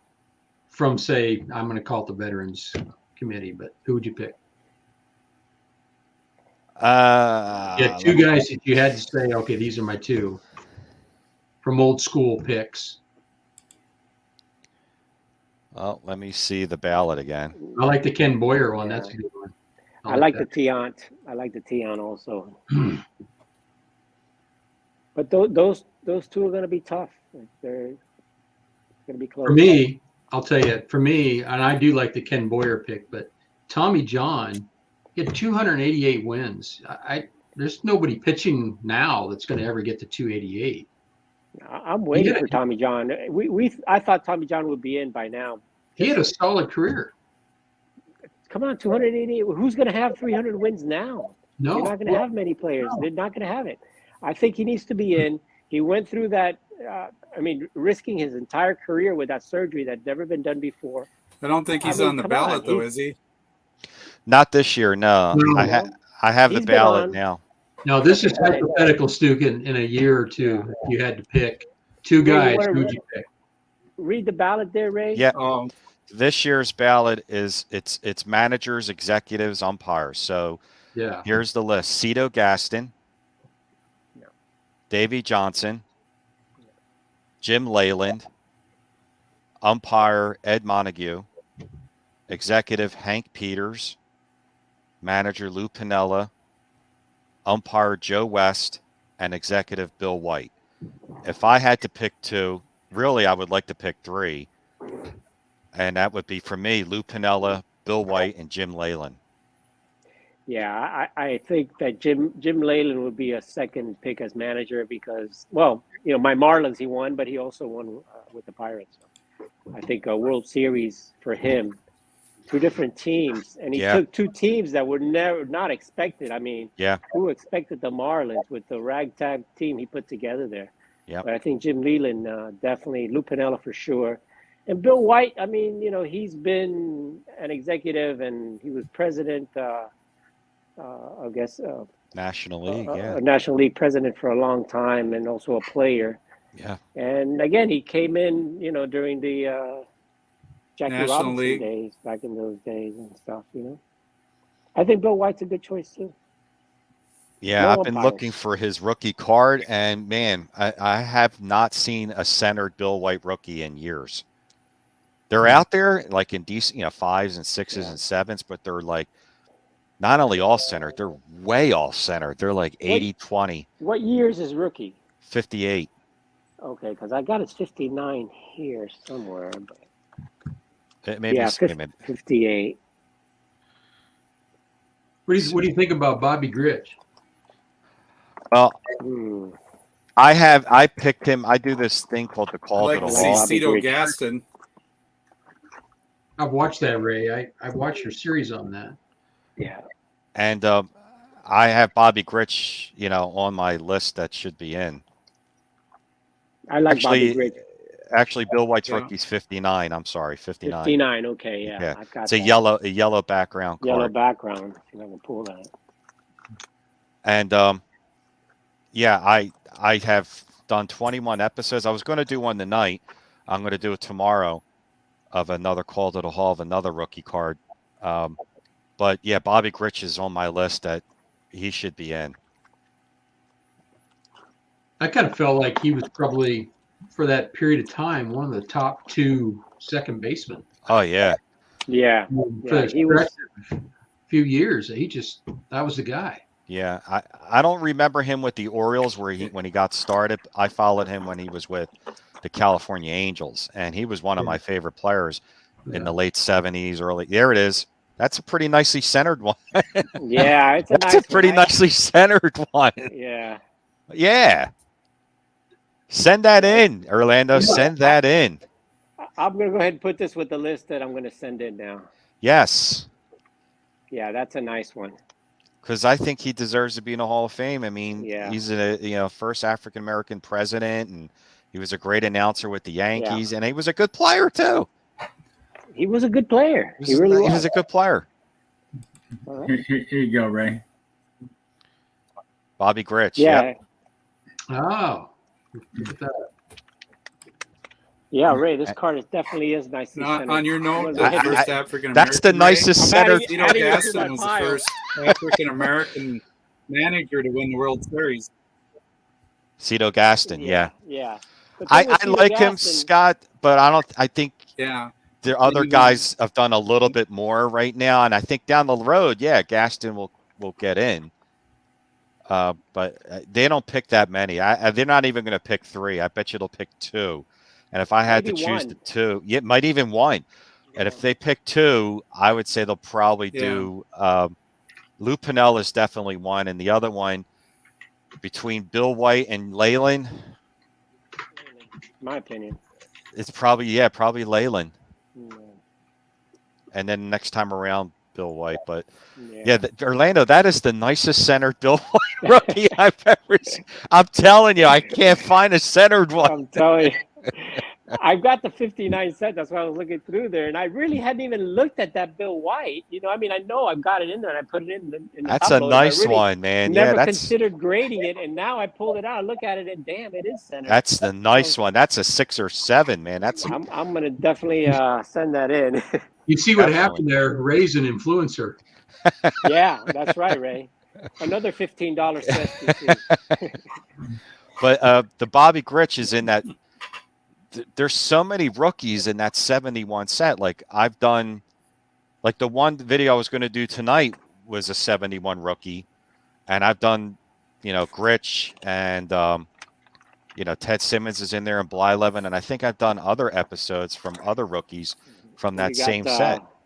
Dusty Baker, I just did one on Dusty Baker. Yeah. He's a lock. He's an absolute lock. Yeah, and you got Don Baylor. And Don Baylor, yeah. Don Baylor was an MVP in 79. Yeah. So that's a really cool card. Yep. Yep. There's also another high number too. That's number 709. They're way up in the high numbers. Yeah. Yeah, I did one on Baker a couple weeks ago. That's a great card. I got to show my favorite 71 though, and that's the Ryan. I love this Nolan definitely. Ryan with the Royal Crown in the back. Yeah. Royal Crown. RC Cola. Yep. I love that background, man. That's just, and it's an action shot, which not that a lot of the 71s have action shots, but not a lot of the stars like this. So I just love that. That Ryan is one of my favorites. That That's a great 71 card. set is just going so through the roof. Yeah, it's crazy now. That whole set. There it is. I love it. I love it. That's a classic card. That and the Clemente from that 71 is also that's one of my favorite Clementes too. That the Clemente's going The way up. 71 Clemente. Yeah, that one's crazy now. Yeah, all 71s. Like when Yeah. I do player I runs, just picked these 3 up this week. Blyleven, nice. The Killebrew. Blyleven, yeah. What's the middle one, Scott? Oh, another Blyleven. Okay. Yeah. I'll tell you what, that the toughest one to get centered is the Blyleven. Killebrew. Well, the Killebrew is tougher to get centered. It's impossible because it's a high number Yeah. also. That Killebrew is a really tough card to come by, let me tell you. So is that Dick Allen. That Dick Yeah, Allen you here's- showed is really yeah, tough. here's my Blyleven there. Nice. That's my Blyleven. I can't believe Yeah. how long it took Blyleven to get in the Hall of Fame. I know. 15 years. He's got over 3,500 strikeouts. I mean, actually thought him Jim and Cock was a Carlton. better pitcher for the Twins. Probably, but the numbers for Blyleven were unbelievable. 33,000, like 600 strikeouts was like, Yeah, It's like it's- Carlton, similar to Steve Carlton. And you know what, though, Scott? I agree with you with Jim Cott. Jim Cott is so underrated, and his rookie card is still like under $100. yeah, 1960. yeah. Yeah. Mm-mm. Dave, we didn't hear from you. For what? What 2 guys would you pick? If you could only pick 2 guys to throw in. Well, There it is. Pinella, and Leland. Leland was one of the guys for the Tigers. So Yeah. I mean, that's right. I got to pick old Mr. Smokey in the dugout. He was cupping the cigarette. I wanted him so bad to manage the Phillies when he left. he smoked up a Pirates. storm. I saw him at a Tiger spring training game, and he was sitting in the picnic area just puffing up cigarettes. I don't know why he was trying to hide it. Everybody knew it. I mean, you'd see him like this cupping it, and I'm like, Yeah. we know you're smoking a cigarette. And a chain smoker at that. I mean, Yeah. it's like- Hey Jim, can I borrow a cigarette? No. Now I was looking for his rookie card. He never played. So his rookie card is a managerial card, and it's 86 tops traded. And I've been looking for his because I Oh, think wow. eventually, yeah. And there's not too many because people aren't grading that for no. I've You need seen a raw one? no graded one. I was looking for. No, I said you need a raw one, and then you can send it in to get graded. Yeah, I probably end up doing that. If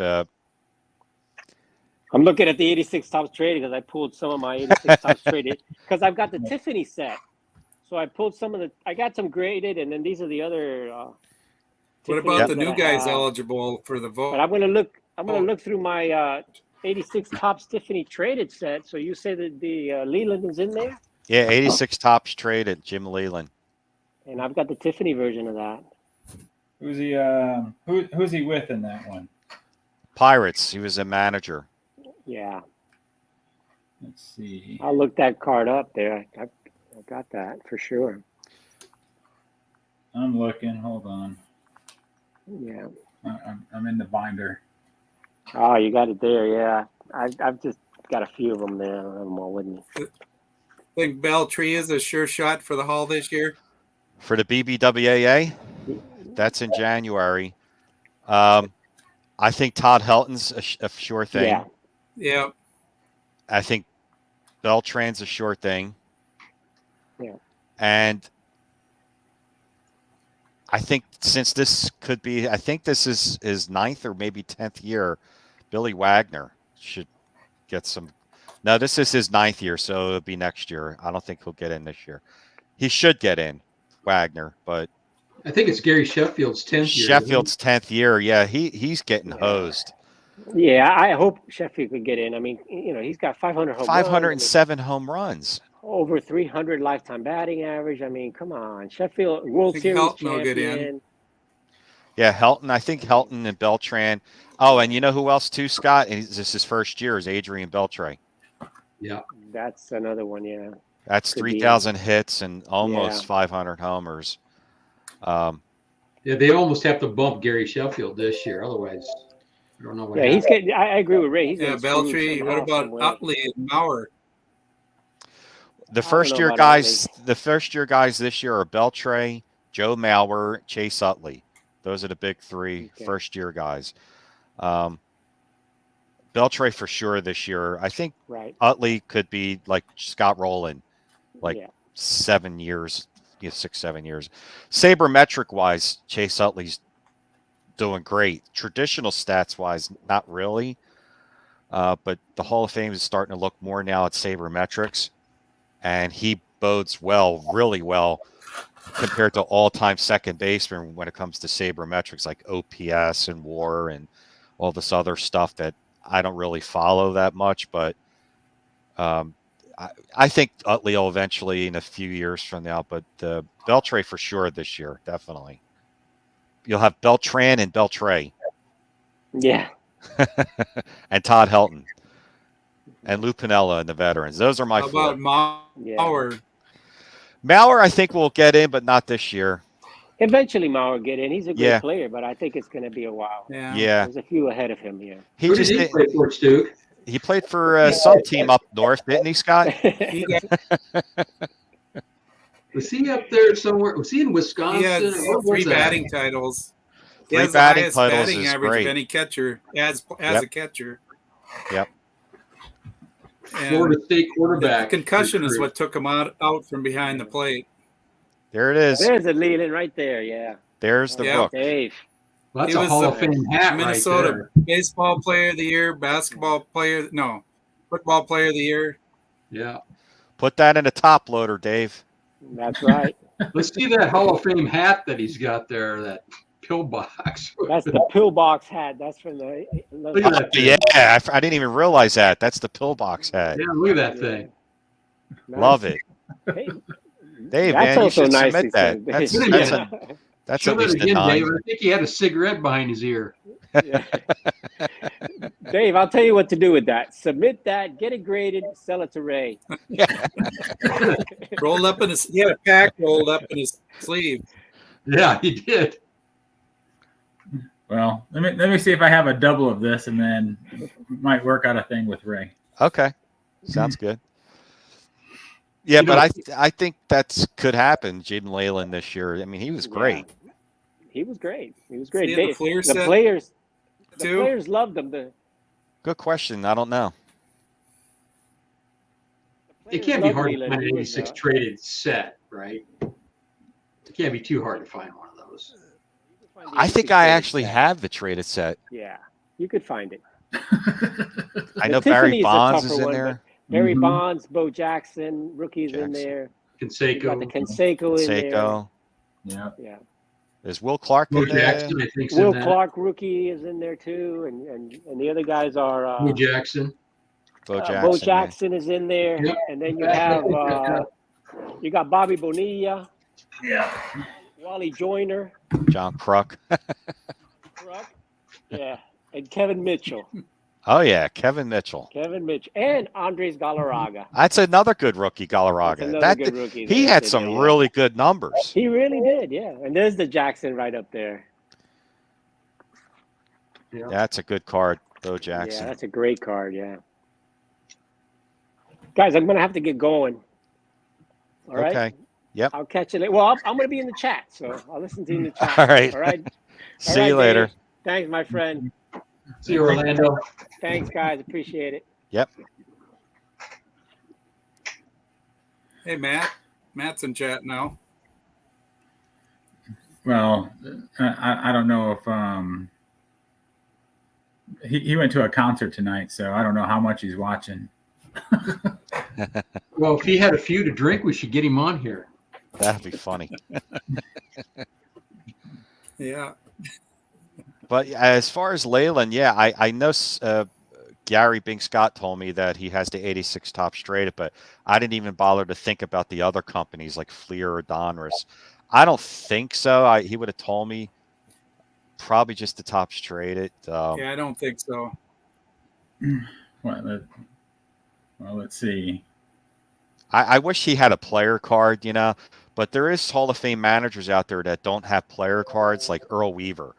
Like I have his 69 tops manager card, which is considered his rookie. Bobby Cox was a player, so and he's also in 69 tops. But yeah, Earl Weaver would be Walter like Jim Alston. Leyland.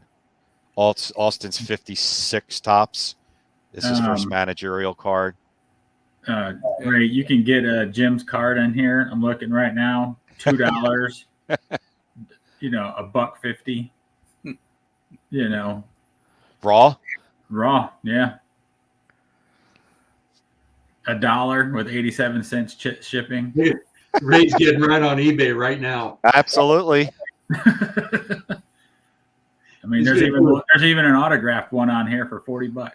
Ray's going to do a Jim Leland run on PSA's registry here. Don't get me started. I need that password. His next one is an 87 tops.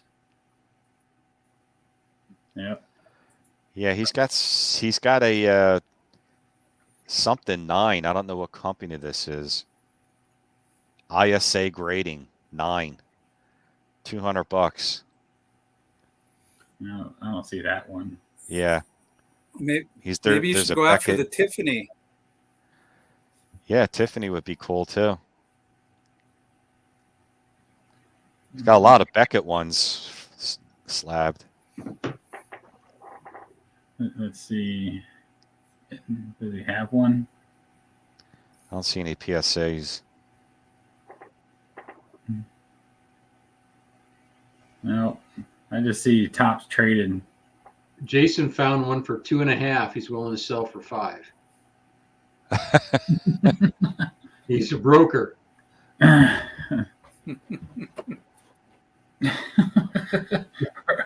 Right? Yes. Well, or no? I don't. I probably would want one already graded because, Easier price- to get to your registry. yeah, the price to get it graded. Did I you bet check you I what the top count was? No, it's a good question. It's probably Probably like -1. probably 3 or yeah. There is. Top Well, all right. report. Let's do over unders here, guys. Okay. I'm going to say one card is graded. For his 86 tops Yeah. traded. I'm going to say one. I'll What do you say got? 50. Yeah, 50. Okay, so Drew said 1. You say 50. I'll split the Right. difference at 25. Ray, don't cheat. What are you going to say first? I already seen it, so Oh, I was looking, so you can't count me. But I Right. have the numbers in front of me. So what are you Alright. guys saying now? How many? I'm Drew saying said one. 1. Scott said 50. I say 25. Scott's the winner. The total graded are 95. 95. 47 are 10, 29 are 9s, 11 8s, 3 7s, 1 6, 2 5, 1 4, 1 3. And all of them come from Jim Leland's family. That's Probably. I mean, I mean, know. who would be buying this, you know? We want to know who sent it in. You know That's they're what from I can't Pittsburgh. believe there's 95. You know they're Where from are- Pittsburgh. Where are they? They must think that we know something. They know something that he's getting in the Hall of Fame, and then boom, it's going to go up There's for a question sale. for you, Ray, from Rick. Managerial as a whole, not as a player, as a manager. His total wins, and he won a World Series in 1990.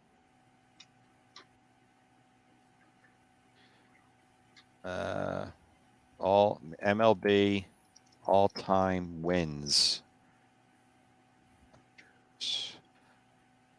Here we go. Just wanted to get the list.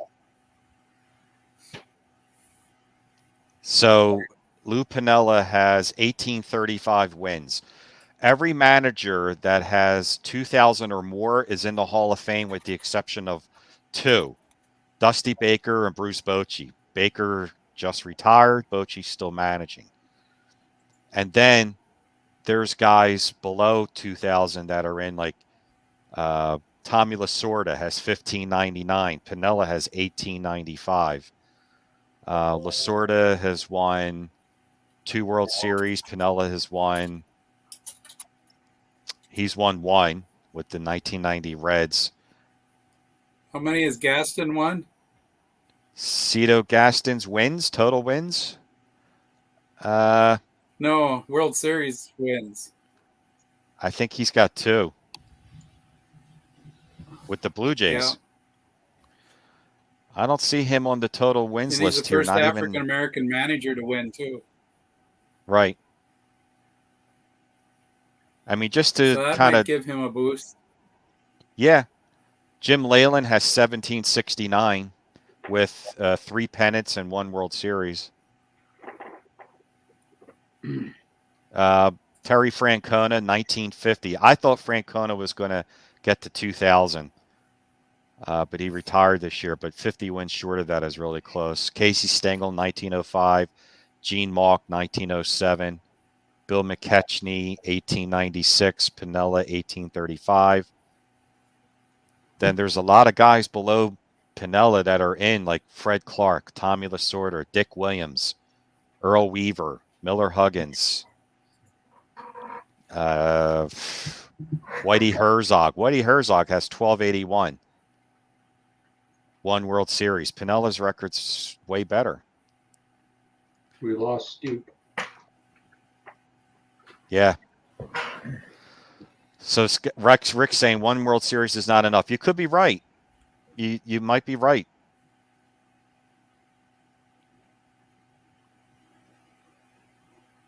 Rick could absolutely be right. 1 World Series might not be enough. I'm looking more so at the total wins, which he's pretty far up there. Yeah. Their percentage is about the same with Pinella and Gaston. Yeah.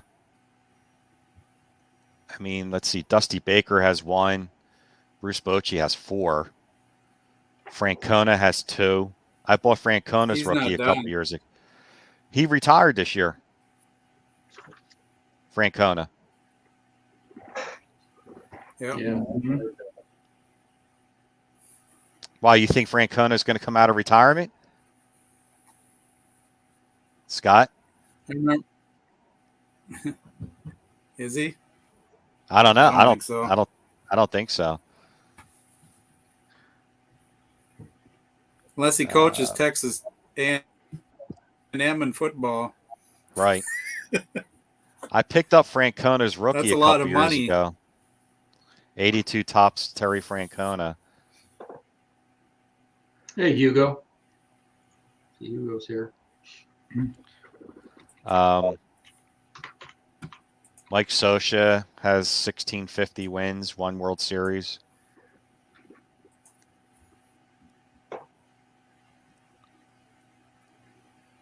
Let's see here.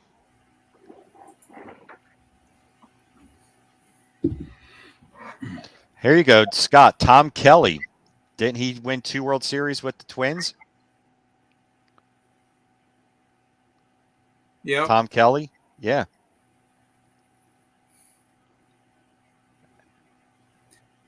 Yeah. And he's got 1,150 wins, which is not too bad.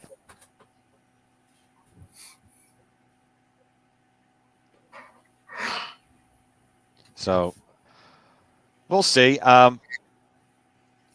As far as Pinella goes, I wouldn't be surprised that he doesn't get elected next month. It wouldn't shock me.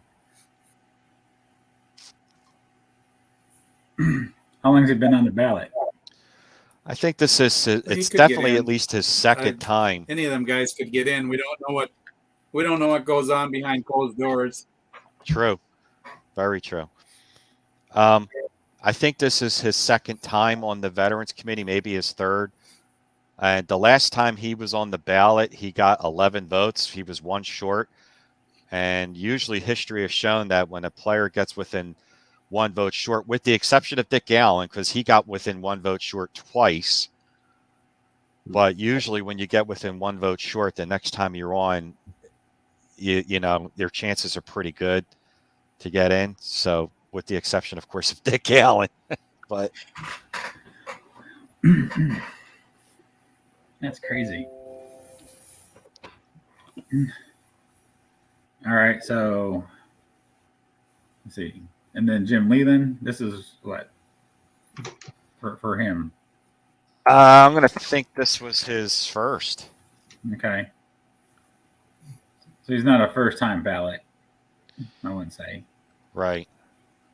I'm trying to look up. I saw. But I could be wrong.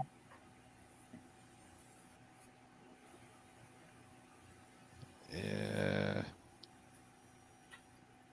I forgot Piniella managed not only the Reds, but he managed the Cubs, the Mariners.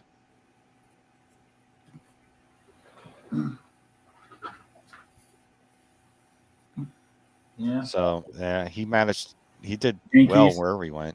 I got his 86 traded his Yankees. Piniella. Mm-hmm.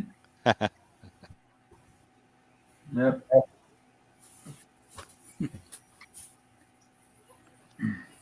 Let's see. How many times has Lou Piniella?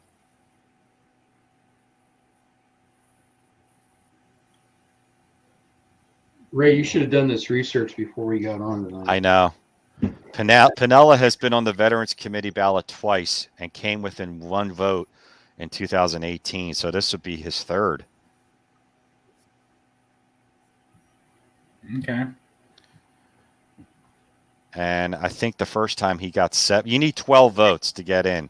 There's 16 members on the committee, and you need 12. And I think the first time he got 7, and then the last time he got 11.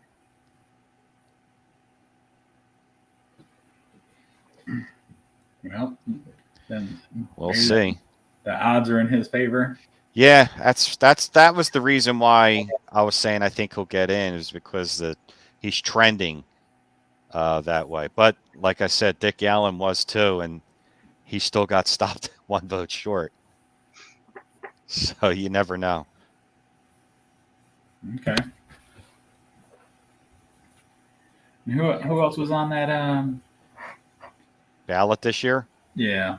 Jim Leyland, Cito Gaston, Davey Johnson, Bill White, Joe West, someone named Hank Peters. He was an executive. Is this Bill White's first time ballot? I'm sure he was on the voters ballot. Let's see.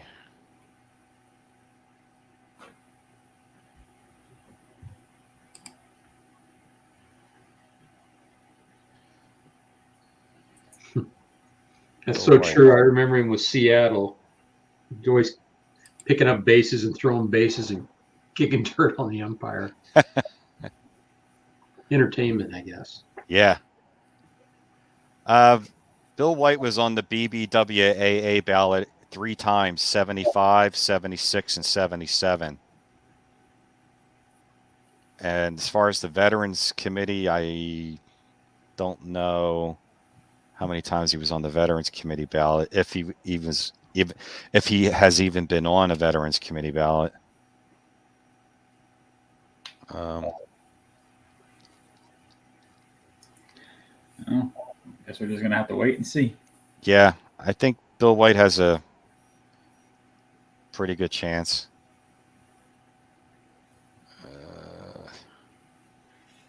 There's a good site out there called Hall of Stats if you guys are interested. www.hallofstats.com. That shows all the ballots. Perfect. I'm gonna write that down so I don't forget. Shows the Negro League ballot coming up, this manager's executive one.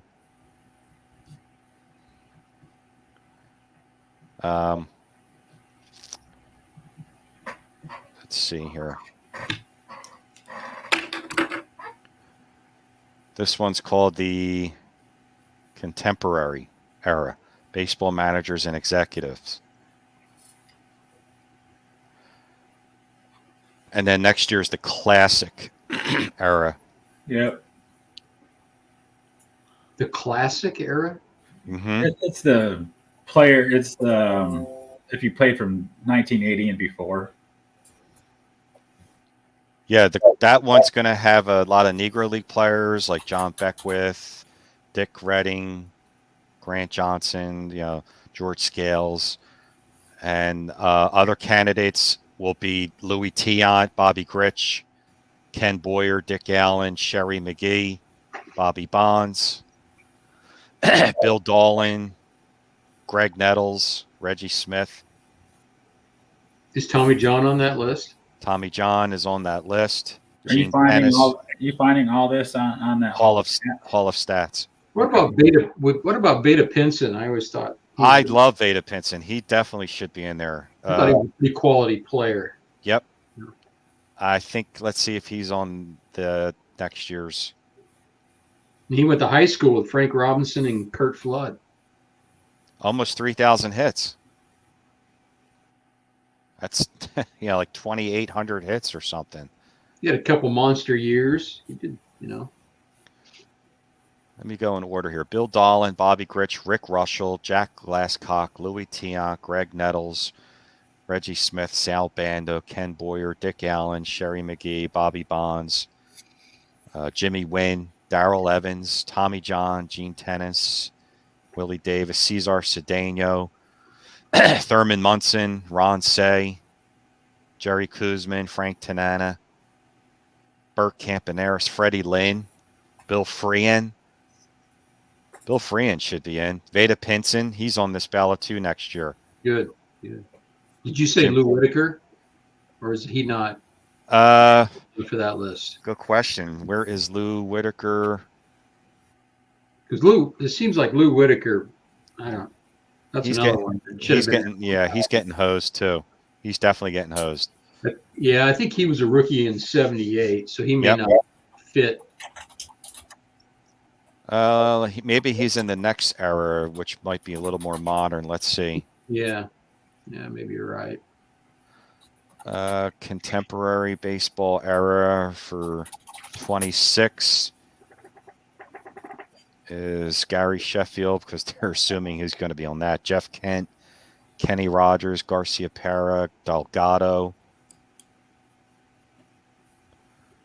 Luis Gonzalez, Moises Alou. Where is Lou Whitaker? Why am I not seeing Lou Whitaker? Joe Rudy. Well, like I said, his rookie year was what, 78 tops, I think, is his rookie card. So it's probably from 77 season, right? Or not? Yep. He's on the ballot contemporary 2023, which I think was last year's ballot. Because this year's veterans is just the managers with executives and umpires. Yeah, because you got that next year is a classic, then it goes back, then the contemporary again. Right after the classic, we'll go back to contemporary. So you would think he's going to be on that one. So let me go to.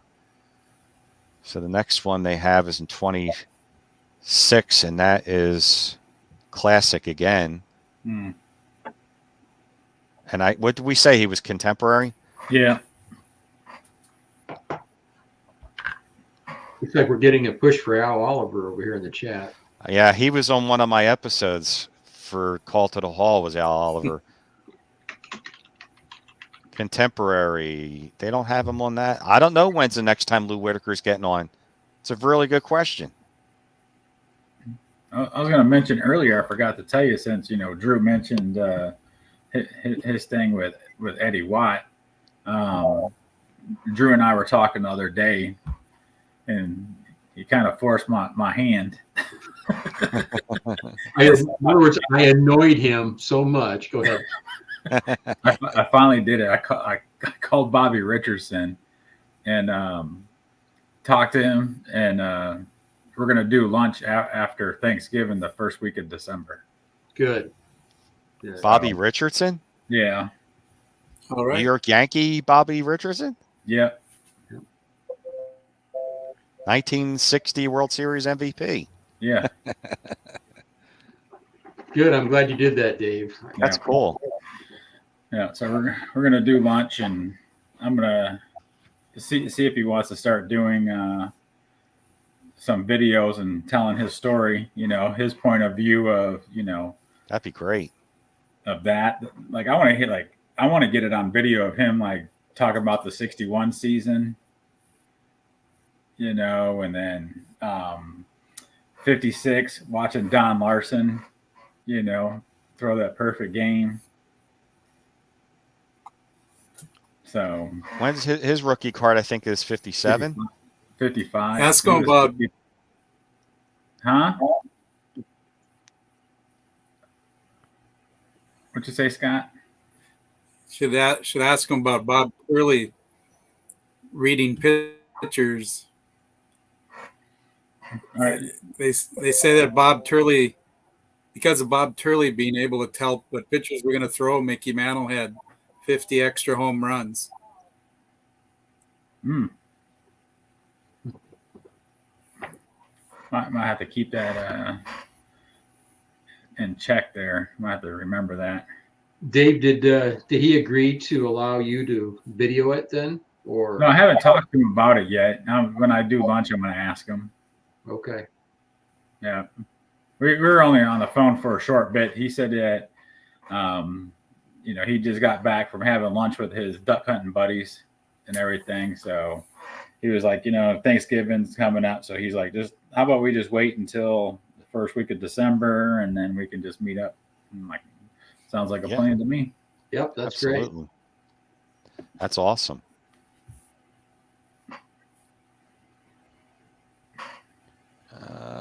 It says the next time Lou Whitaker's on the ballot is 2025.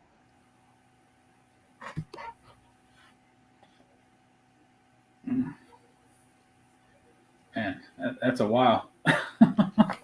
Yeah. That sure is. So yeah, I have his rookie card, which is 78 tops, but there's a better card from 78 that I'm trying to get of his, which is 78 Burger King. Because his 78 tops is a multiplayer rookie card. That's a nice card. And the 78 Burger King is just him. And there's the Jack Morris is in there as well, where he has a multiplayer card rookie too, Jack Morris. But the Burger King is just by himself. And, the 78 Burger King is more money than the 78 tops, worth more. So I've been looking for about a year for his Lou Whitaker 78 Burger King, which is a great looking card. Look it up. You'll see it. It's really, really It's nice hard to card. get centered too. Yeah. Orlando's probably got it. Now he's going to send it in for grading. The 78 Burger King? Yeah, I'm sure he's got it. Yeah, Drew. Al Oliver, 2,743 hits. That's what I'm saying. And a 303. Yeah, he's getting hosed too. Yeah, I think Hugo's right. I think he's the one that mentioned it. Had he not been hurt, he would have put up some pretty good numbers there. He still played, 19 seasons, I think? Yep. 18 seasons. Not too shabby. No. He'll be on the contemporary ballot again in 25. But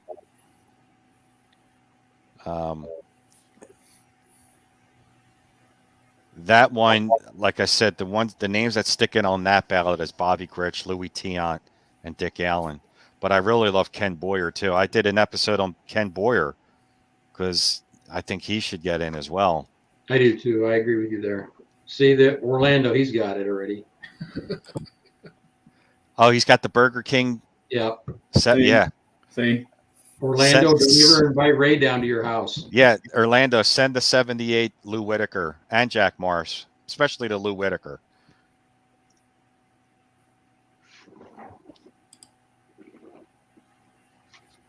Great card. You know anything about these Kmart cards from back in 80 something where Late- they did a 62 throwback. Is that what you mean? Yeah, these. You know anything? Yeah, I have the set. There's a card in that set, Maury Wills, that's in the top 80 of the 80s by Mike Payne PSA set registry. Yeah, the loop. Yeah, that's one of the most expensive cards in that Burger King set is the Lou Piniella because that's a real short print. Scott's right. Gary's right. That's a tough card. Here you go. Here's a 78 Burger King Lou Piniella in a 7, $125. Top Vintage Sanctuary to mine that. Oh, you know who else is in that set? The Burger King, Alan Trammell. So you have, because they only did certain teams. They did the Yankees, I think, the Tigers. I had that way back when. They did the Phillies that year, and I want to know how much Ray spent already tonight on this live. He's been on eBay the whole time. Buy now. Best offer.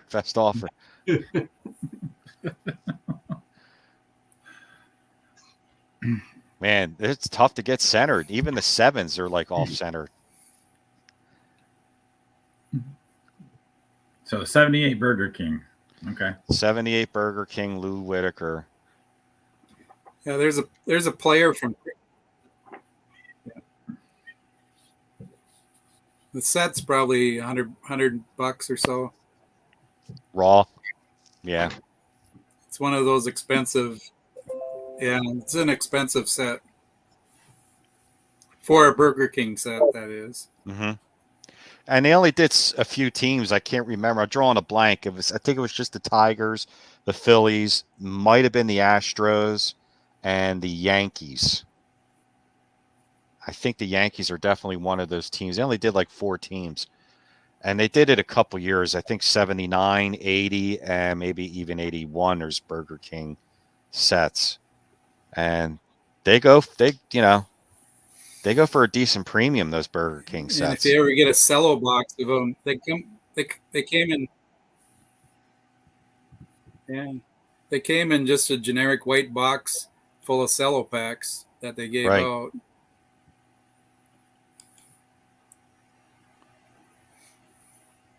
Yep.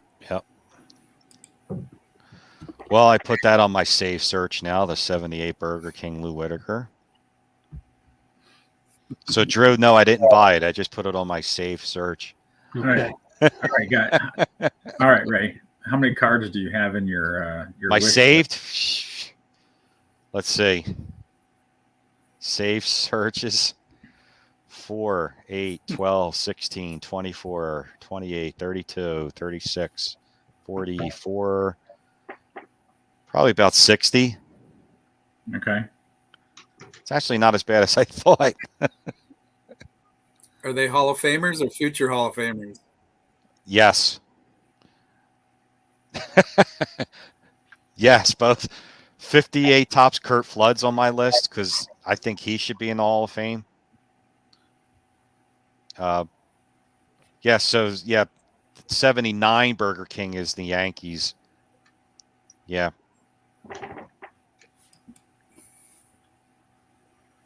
Let's see who else I have in here. 59 Bill White. The Jim Leyland's on my watch list. Ray's easily influenced. How many you got on your watch list? Nothing from tonight. I'll tell you that. All right. More than I want to count right now. It goes from everywhere from pre-war up to let's see, don't think I have any modern in here.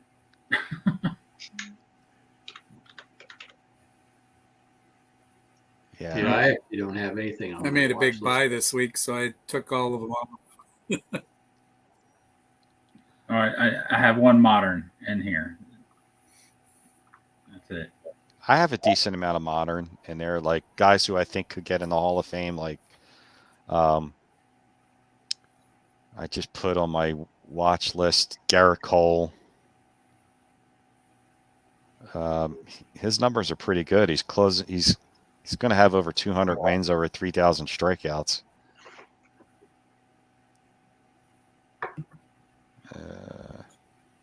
Who else do I have in the modern list? I just have a Trout card. I'm working on very slowly the 2019 Trout. Very slowly. Is that jumping? Oh, at the fence? Against the wall. Oh, that great catch. Will Verlander stick around long enough to get 300 wins? I think he might. I mean, he just doesn't look like he's wants to ever retire. What's he, like 41, 42? I mean, Nolan Ryan pitched 40, till I he was like believe. 46. So Verlander. Needs what, 44 wins? That's the card, like one of those, that set. There. And then 43 wins, Scott. He needs. He's got 257. let's see. And he's 40 years old. Yeah. He'll be 41 10 wins a playing year next year. in one good year. He's got to sign with a good team. That way he gets a few extra wins instead of, Is he still with the Mets? no, He he went finished. back to the Astros. Yeah. Okay. He's a It's free agent. So I Baseball wouldn't reference. recommend signing with the A's. Yeah, because the Mets got rid of Verlander and Scherzer around the same time. They both went back to Texas.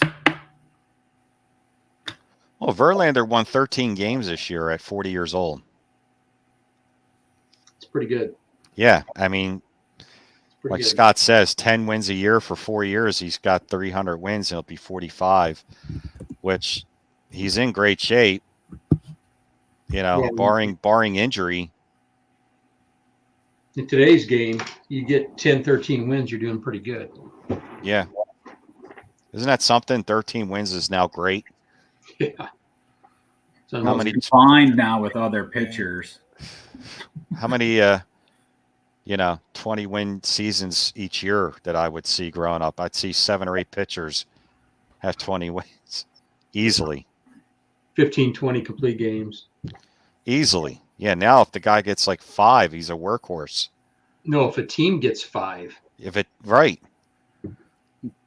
Exactly. So, hey, Don's on. Hey, Don. Yeah, if Verlander getting to 300, it's going to be. He could do it, but it's going to be really tough. beyond him, though, I don't think there's anybody that's going to come close. The only other one who could threaten would be Kershaw. Oh, Kershaw will never make it. His back could give out. Yeah, he's 35. He's 5 years younger. He has 210 wins. He's 90 wins away Yeah, but at 35. He won 13 games himself this year. it's been a long time since he's had. I mean, I agree. 20, 22 starts a year. I mean, I agree. he's well beyond the 33, 34 starts that he. Yeah, I mean, he hasn't had 30 starts in a season since 15. Yeah, so He's been averaging in the 20s. Like this year, he had 24, 22, 22, 10. That's the pandemic year. 28. yeah, look at that. So yeah, this year he had 24 games and 131 innings pitched. Right. Well, Well, if he keeps averaging 13 wins a year by the time he's 40, That's what, 50 more wins. That's 260 still. So yeah, he probably won't get it neither. No. Yeah. Yeah, he needs 90 more wins, and he's 35. He's 35. No Yeah. chance. No chance. Probably not. 131 innings. Didn't Raleigh Fingers do that in relief? No, I'm serious. Yeah, probably. I mean, Mike Marshall pitched 100 and some games. Yeah, Raleigh Fingers, 119, 148, 129, 111, 126, 119, 126, 134, 132. yeah, that's when relief pitchers were doing 2 and 3 innings back then. Now closers do 1.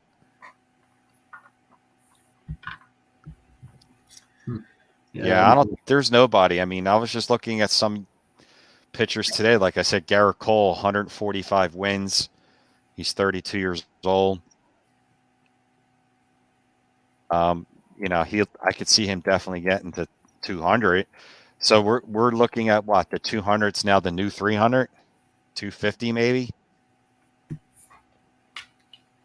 is the new 300. Yeah.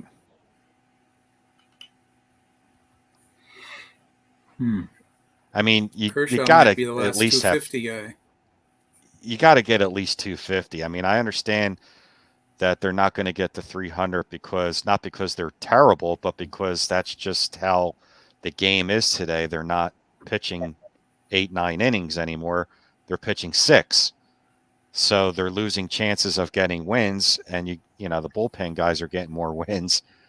And so I understand the game has changed. So they got to at least get 250 in my opinion, because they're not getting 20 wins a season. But I think the new 20 is probably 15, and the new 300 is going to be 250, I think. But I wouldn't be surprised if guys have 200 wins now and get in the Hall of Fame. You might see guys less than 200 wins, like Jacob deGrom. He doesn't even have 100. And people have him stone cold locked for the Hall of Fame. He's got 75 wins. You would never think that, right? He's been so dominating, so unbelievable for the past several years, and he doesn't even have 100 wins. Now, to me, that's ridiculous. I know how great he's been, but I can't. I mean, you got to have some wins. Yeah, even Raleigh Fingers had 114 wins. Right. You got to have 200, 225. Now the game's changed. Yeah, I don't even know how they're going to be picking pitchers, like strikeouts, ERA. Is there a war for pitchers? I'm sure there is. I think there is. Yeah, I mean, you used to judge it by 300 wins or close to it, 275, 3,000 strikeouts or close to 3,000. Yeah. How many awards you got? Now what are you going to judge it on? I have no clue what they're going to be judging pitchers on now. War. Probably war. But I was, Garrett Cole's not. Zach Greinke's they're saying is going to get in, and he's got, he's 230, I think, 230 wins. Yeah. I don't know what he's got, but yeah, I've heard that. Well, look at he's got 225 wins. Do you know what his record was this year? Just for the heck of it, he was 2-15.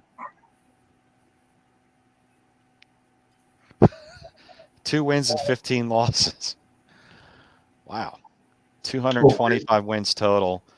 He's 21 strikeouts away from 3,000. How old is Greinke? 40. 40. So I can't see him retiring with 21 strikeouts away from 3,000. Somebody, probably the Royals again. But wow, that is a bad year, 2-15. He struggled hard this year. Definitely. I think the Royals and the A's roster is the only chance he's got to make. Yeah, no one contending is going to sign him for that kind of a record. It's going to be like one of the bottom feeders. Be a good marketing ploy for a month. Yeah. Pitch he pitched 30 games too this year. Double D. Wow.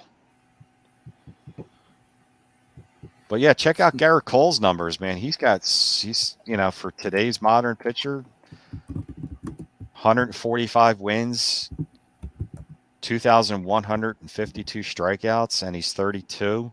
Yep. So I could see him having quite a few more 15-win seasons to get definitely 200, 220.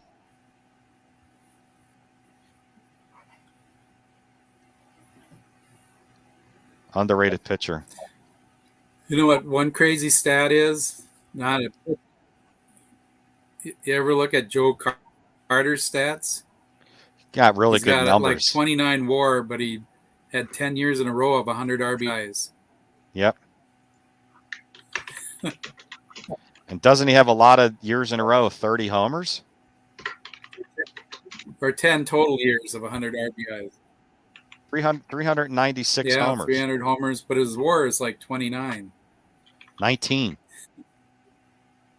Yeah. He has a 19.5 WAR.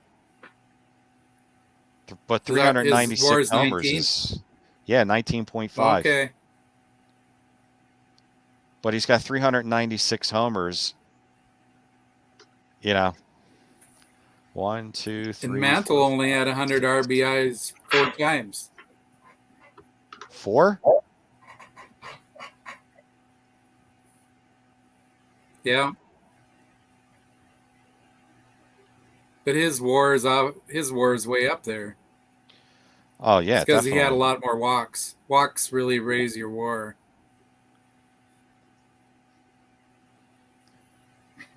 Yeah, for sure. Joe Carter didn't walk very often. Yeah, I mean, but still, his power numbers: 396 homers, 1,445 RBIs, 2,184 hits. I didn't realize how low his WAR was, though. Do you put a lot of stock in that, Ray? I never did before, but that's what they're doing now. Like the awards were this week for MVP, so I know they were looking at WAR for Rookie of the Year, MVP. If you have a above 5 WAR, that's a great year. And I think Acuna had like 8.7 or something like that this year. In a second, Acuna had an 8.2 WAR. So that's why I think he won MVP. They're using that a lot more now. I think it's something we have to start getting used to. I used to look at how many homers, RBIs, his average, things like that. They're looking at the WAR as an overall performance now, and that's just the way it goes. Do I like it? Not really, but that's what they're doing. Yeah, Mike Trout has a really high WAR for what he's played, but he's Yeah, it's over striking out 100. 159 times per season. Yeah, his So WAR. almost They're a saying that strike out a game if he played 162. to get in the Hall of Fame, they're saying you should have at least a 70 WAR, and I think Trout's already over 100. Remember when striking out was embarrassing? Yeah, it was I totally think he's around embarrassing. 80 something. Yeah. 85.2. Still, definitely above 70 on his way, barring injuries. I mean, Yeah. 32 years old already. He's got a bad back. Yeah, it's a chronic condition too that he's going to have the rest of his But life. he'll get in the Hall for sure. Yeah, I think so. There's a lot of closing good, in a at 4. lot of records he could have broke.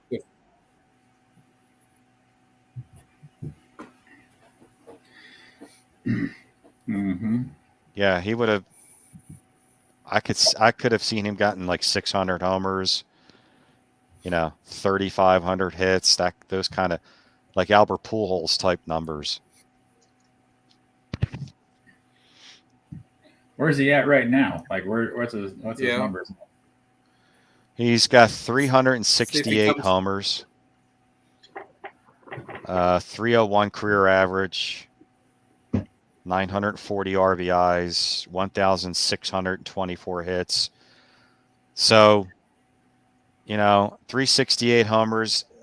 I think he should get to 500. Should. He won't get. You're Yeah, hoping. he should. I don't think he'll get 3,000 hits. He's got 1,624. I could see him having like 2,500, 2,600, which is still really, really good. Yeah, maybe. If his back holds out enough Yep. for him. There are some things that don't show up in WAR, though. The intangibles, the leadership. Take a look at a guy like Ken Boyer. Everybody on the team knew that Ken Boyer was his team. Yep. He was the leader of that team, and those things matter. Absolutely. They don't show up in WAR, so Yeah. That's a shame, that there's stuff missing. Yeah. I'd like to. Trout's career I'd like to is see a batter come up with a runner on third and one out that can make contact Yeah. versus get these- a walk. Yeah, Or these a old strikeout. school players like Dale Mitchell. Probably never even heard of the guy, right? Mhm. What 21 strikeouts a season, 21 strikeouts a season, maybe 260 for his career. Yep. Ferris Fain, great defensive player, guy that only struck out a couple hundred times. I'm not sure what the numbers are, but they hardly ever struck out. The strikeouts are way, way, way up right now. I mean, our leadoff hitter is Kyle Schwarber, who hit below 200. Remember when they called it the Mendoza line, Yeah. below 200? And if you got below the Mendoza line, not only were you not in the starting lineup, you weren't on the team. You were in the minors. Now he's on the team. He's our leadoff hitter. When do you ever remember a leadoff hitter hitting below 200? Well, about 10 years ago, I had a softball team, and this guy did for a little while. Otherwise, that's about it. Below 200 for a leadoff hitter and over 200 strikeouts. How's that a leadoff hitter? Well, he hit 40-some homers. I don't know. I go completely off when I talk about the Phillies with Kyle Schwarber. I'm like, that guy should not be leading off. He's a cleanup hitter, 45 homers, 100 RBIs. That's 4 or 5 hitter. Mike's right, though. That's Dave Kingman. Yeah.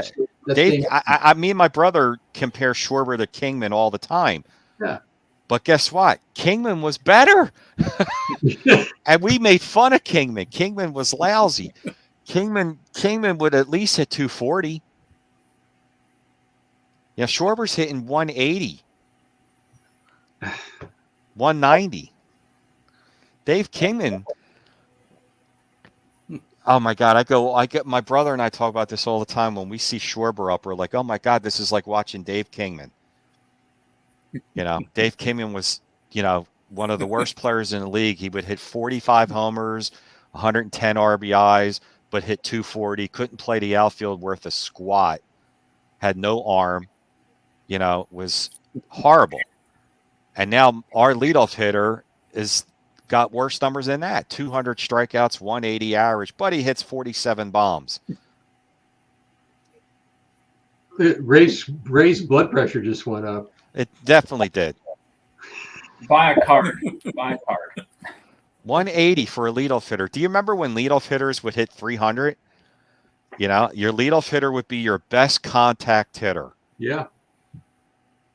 Not your best home run hitter, your best contact hitter. Then your number 2 guy would be a guy that can drive the ball in the gaps, that could advance that runner, get him from first to third. So now it would be usually your best doubles hitter, number 2. And then your meat of the order was 3, 4, 5. The guys that would at least, they were the guys that got the ball up in the air, because then if your leadoff hitter is on third and your number 2 guys on second, so even if your 3 and 4 hits a pop-up, that's a sacrifice fly, he's going to come in or he's going to hit a homer. But now we have, I'm seeing 40+ homer guys hitting leadoff and striking out 200 times, and hitting 180. I don't think we'll ever see a Rod Carew, Boggs, Gwynn type. There's one out there, and I was all over his rookie this year, and that's Luis Ariz. I loved watching him Yeah. play. I'm like, finally, we have a hitter that's actually a hitter, And I'm like, oh, well, that's boring. He's only going to hit 3 homers. I'm like, yeah, but it's too top heavy with homers and hitters or down hitter. You need, you need some more Gwynns and Carews, and they disappeared. You don't move runners around by striking out. You can't. You got to put the ball in play. And then the argument people in Philadelphia were saying about Schwarber was, well, he gets on base, he walks, but I'd rather him ground out and make contact than striking out 200 times, because hitting the ball into play, something good can come out of it. You can advance the runner if you ground out, or you can get a sacrifice fly and score him. It's better than striking out 200 times. But this manager insists on, well, when he's in there, we win. When he hits a homer, we win. So it's more like a superstitious thing than a logical baseball sense move. Like Ariz is a throwback to Rod Carew. Well, couldn't you upgrade to a guy that hits 220 and hits a home run instead of 180? 180. Well, I think it took him all year to get to like 194. And we're like, oh, he's hot. Schwarber got a few hits this week. He's up to 194. I couldn't believe it. I was like, what has happened? Like, it's. Well, if that math works, then why isn't every other team batting Matt Olson leadoff or Acuna or? Some of them are. I know. I see a lot of the power hitters hitting at least second. Aaron Judge is hitting second. Yeah. Aaron Judge is hitting second. A guy that can hit 50+ bombs is hitting second. And their philosophy is, well, if he hits in the top 3, he'll get 57 more at-bats a year. Yeah. That's fine. True. That's fine. But I don't want Schwarber getting 57 more strikeouts a year hitting in the top 3. I'd rather him hit 5th or 6th and hit his 40 bombs hitting 5th. You got to remember, too, when you're hitting 40-some bombs leading off, who's on base? Nobody, because you're leading off. So, yeah, he'll hit 40-some bombs, but 90% of them are going to be solo shots. So what good is that anyway, that he's hitting 40 bombs if they're solo homers? And he's not a particularly fast guy, so if he does get a walk, it's right. I mean, he's not got speed, right? That's the other thing. I remember watching MLB Live one night where they'll go around the league and go to games live, and Harold Reynolds, who's an old school guy, says he can't stand watching Schwarber leading off. So Greg Armsinger was like, well, look, he's hitting now. He just hit a nice line drive up the middle. And Harold Reynolds' reply was, yeah, but it's going to take him 3 hitters to get him home. Station to station. And he said, I'm not trying to be offensive towards him, but he's a big guy. He's looks like Babe Ruth running the bases. And it wasn't insulting him. It's just it's going to take 3 hitters to get him home. Maybe 2. I don't understand it today. Like, I don't know how we got into this topic, but I don't understand how I'm seeing power hitters leading off and striking out 200 times. And it's this thing called launch angle that has just killed. How many stolen bases does he have? I think he's got a decent amount, like 10, 15 or something, but still. I'm used to seeing your pure contact hitter leading off, even if it's 290. It doesn't have to be 300. Even if it's like 290, 285, something like that. Wait a minute, players hit 290 nowadays? Last year there was they showed how many hitters hit over 300. It was like 15 in both leagues combined. You go on Baseball Reference and go back to any year pick any year, 81, 85, 75, whatever. And there's like average year was like 30 plus hitters combined were hitting over 300. Now it's half that. It's like 13, 14 hitters are hitting over 300 combined in both leagues. Not 13 in each, 13 total, maybe 15. This Yeah. 300's gone. It's like they want to, you know, home runs drive. There's an old saying: guys who hit home runs drive Cadillacs. Guys who hit singles drive Fords. They used to say that back in the '60s, and Pete Rose was like, "I'll bet you I'll be the first singles hitter that drives a Cadillac," and he was right. But you know, it's all the prestige. That's why they changed the shift.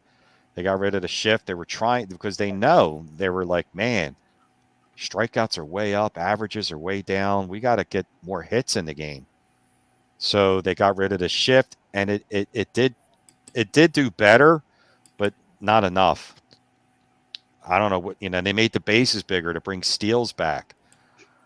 They know they're for years they wanted home runs, home runs, home runs. Now there's an old saying: watch what you ask for. You might just get it. Well, they got it. Past 10 to 20 years, it's been nothing but home runs. Doubles are like triples are like, what's a triple? Hit and run. But you notice come playoff time, the teams are doing all of those little things to win games, like bunting and stealing and hit and run and advancing runners.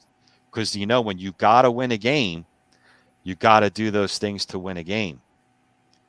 During the season, they don't care. They're like swinging for the fence, man. They're just launch angle, man. Well, we got all Ray fired up today, didn't we? No. I blame you. I just missed the 300. I just missed guys hitting 350.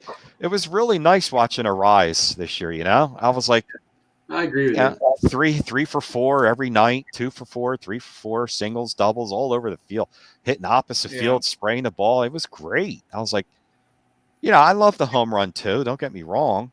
Everybody loves, chicks dig the long ball. Everybody loves that, but you don't want it to be all one dimensional.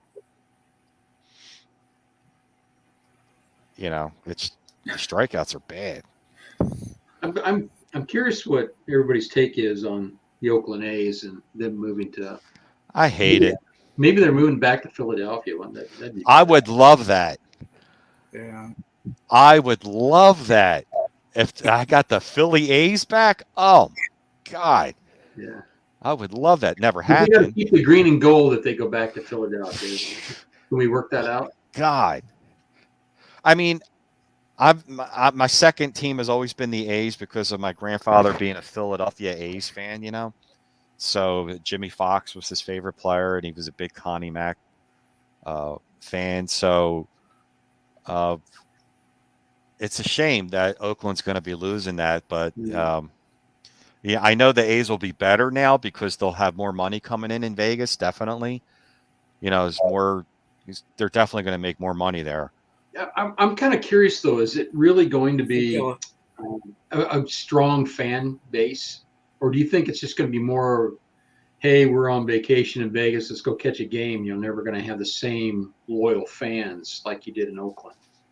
I think the marketing's just going to be bigger for them because they're in Vegas, like there's a lot of people vacationing there and there's a lot of people there to catch a game. Like you said, I don't think it's going to be the loyal true, maybe down the road, but at first you're going to see a huge spike in attendance.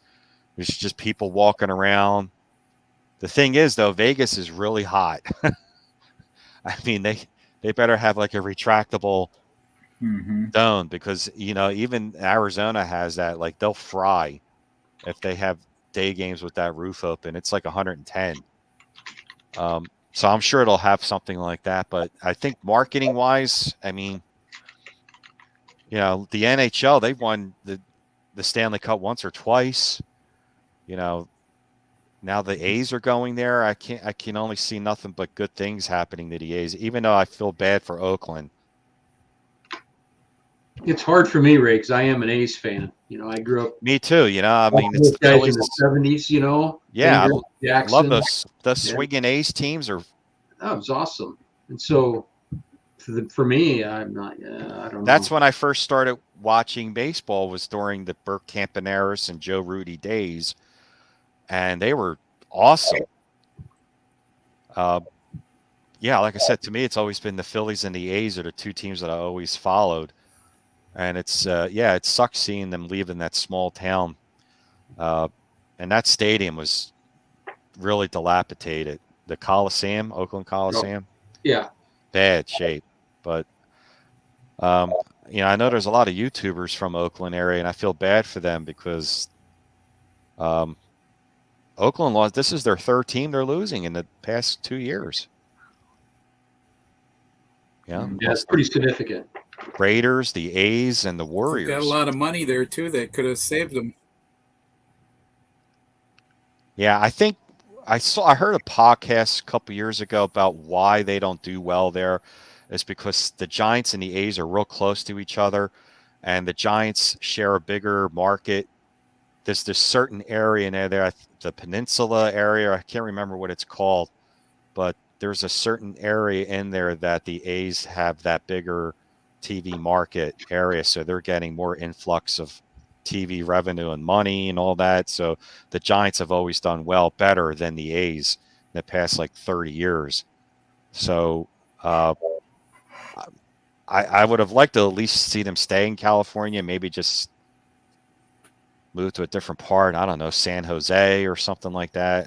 I don't know. But those two teams they were just too close to each other. A bridge separated them. I watched Manfred's speech on it. I don't know. It's hard to buy that the city of Oakland put no effort in it. I mean, that's the way they make it sound. I don't know. It's kind of hard to believe. Losing a lot of history there. I mean, I think the Oakland, they were begging for a new stadium, just like years and years and like nothing. And then all of a sudden it's like, hey, we're going to Vegas. Like, oh, well, like here's this idea or whatever. Maybe we give you money for it now. But it's like, nope, too late. And what's that going to mean for the games? I mean, they're not going to Vegas till what, 26? So the next 3 seasons, you're going to see like nobody there. No. 2,000, 3,000, like. Well, they won't have that many. Oh, like who's going to play there? Well, there's that many there. The game I went to. I mean, it's good opportunity for the guys in the minors to really. Years ago, there's about 3,000 people there. It's going to be an opportunity for young players to come up and. Yeah, but my problem with the A's, though, even I understand they need a new stadium and they're moving, but they had control over some of these guys, 3-4 years of control, and they still traded them for, a box of ball or a bag of balls and a 6-pack of beer. I mean, they didn't get anything out of it. Yeah. I mean, Matt Olson, Sean Murphy, Matt Chapman. They had control over some of these guys, especially Sean Murphy.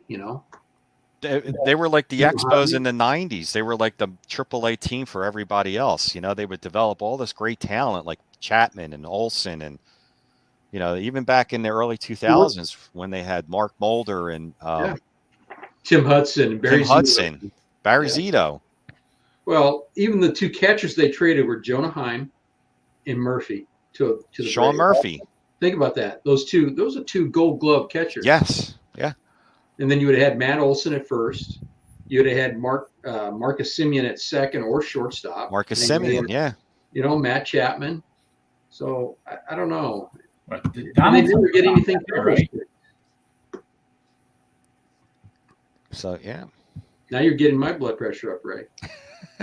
It's just a shame. I hate seeing teams like that where, the Expos were like that. Remember when they had Carter, Dawson, Raines, and Vladdy Guerrero, and Larry Walker, and Johnson, Pedro, and they would get great, and then, Yeah, I just hope A's the were the Pirates farm team for the Yankees like in the 50s and 60s. Yeah. Now they are Same for the Braves. Expos. Yeah. The Expos were like that too in the 90s. Mike, are you from the I Bay see Area? Mookie's in the chat. I wonder if Mike, the sports history collector, are you from the Bay Area? I thought he said he was an A's fan. I'm just curious. Well, I wonder if they'll still those people from Oakland are still going to be A's fans. I guess or they're going to convert to Giants. I'm not even, I'm in Nebraska. I'm in but A's fan my whole life. I don't know. I'm having a hard time thinking I'd ever be an A's fan in Vegas. I wonder when the Brooklyn Dodgers left for Los Angeles, were the Brooklyn natives still Dodgers fans? No, I don't think left the Polo Grounds. Were they still? I don't think so. I don't know. I doubt it. But I think those fans in Brooklyn were PO'd. No doubt. Yeah, I don't think they. I know in I'm Minnesota sure we didn't like the Dallas Stars. Not very many people switched from the Minnesota North Stars to the Dallas Stars. You lost the Lakers kind too, of an arch rivalry. Yeah, the Minneapolis Lakers. Yeah, you lost the Lakers, Scott. Yeah, that was before my time. I don't remember that, but yeah. Yeah. Yeah, Mookie makes a good point. Back then, there was really no TV. I see Mookie's in the chat. Yeah, he makes a good point there. Mookie's in the chat. I have a card here that's Mookie. But I have a card here that's Mookie worthy. It's Jackie Robinson with pinholes.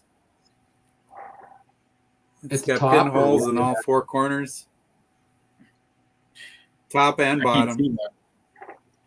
That's beautiful. Thought I'd show that for Mookie. What year is that from? It's 55 to 57. It's from the picture packs. I bought it raw and sent it into PSA.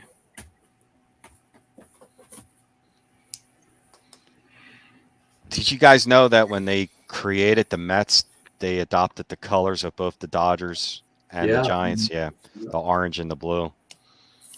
And kept the lettering. Yeah, and if you look at the Mets logo, it has you can see the Brooklyn Bridge in there, and there's the skyline of Brooklyn, and there's other things in Brooklyn, and part of the Polo Grounds, like they put both teams significant with that, which I thought was really cool. Man,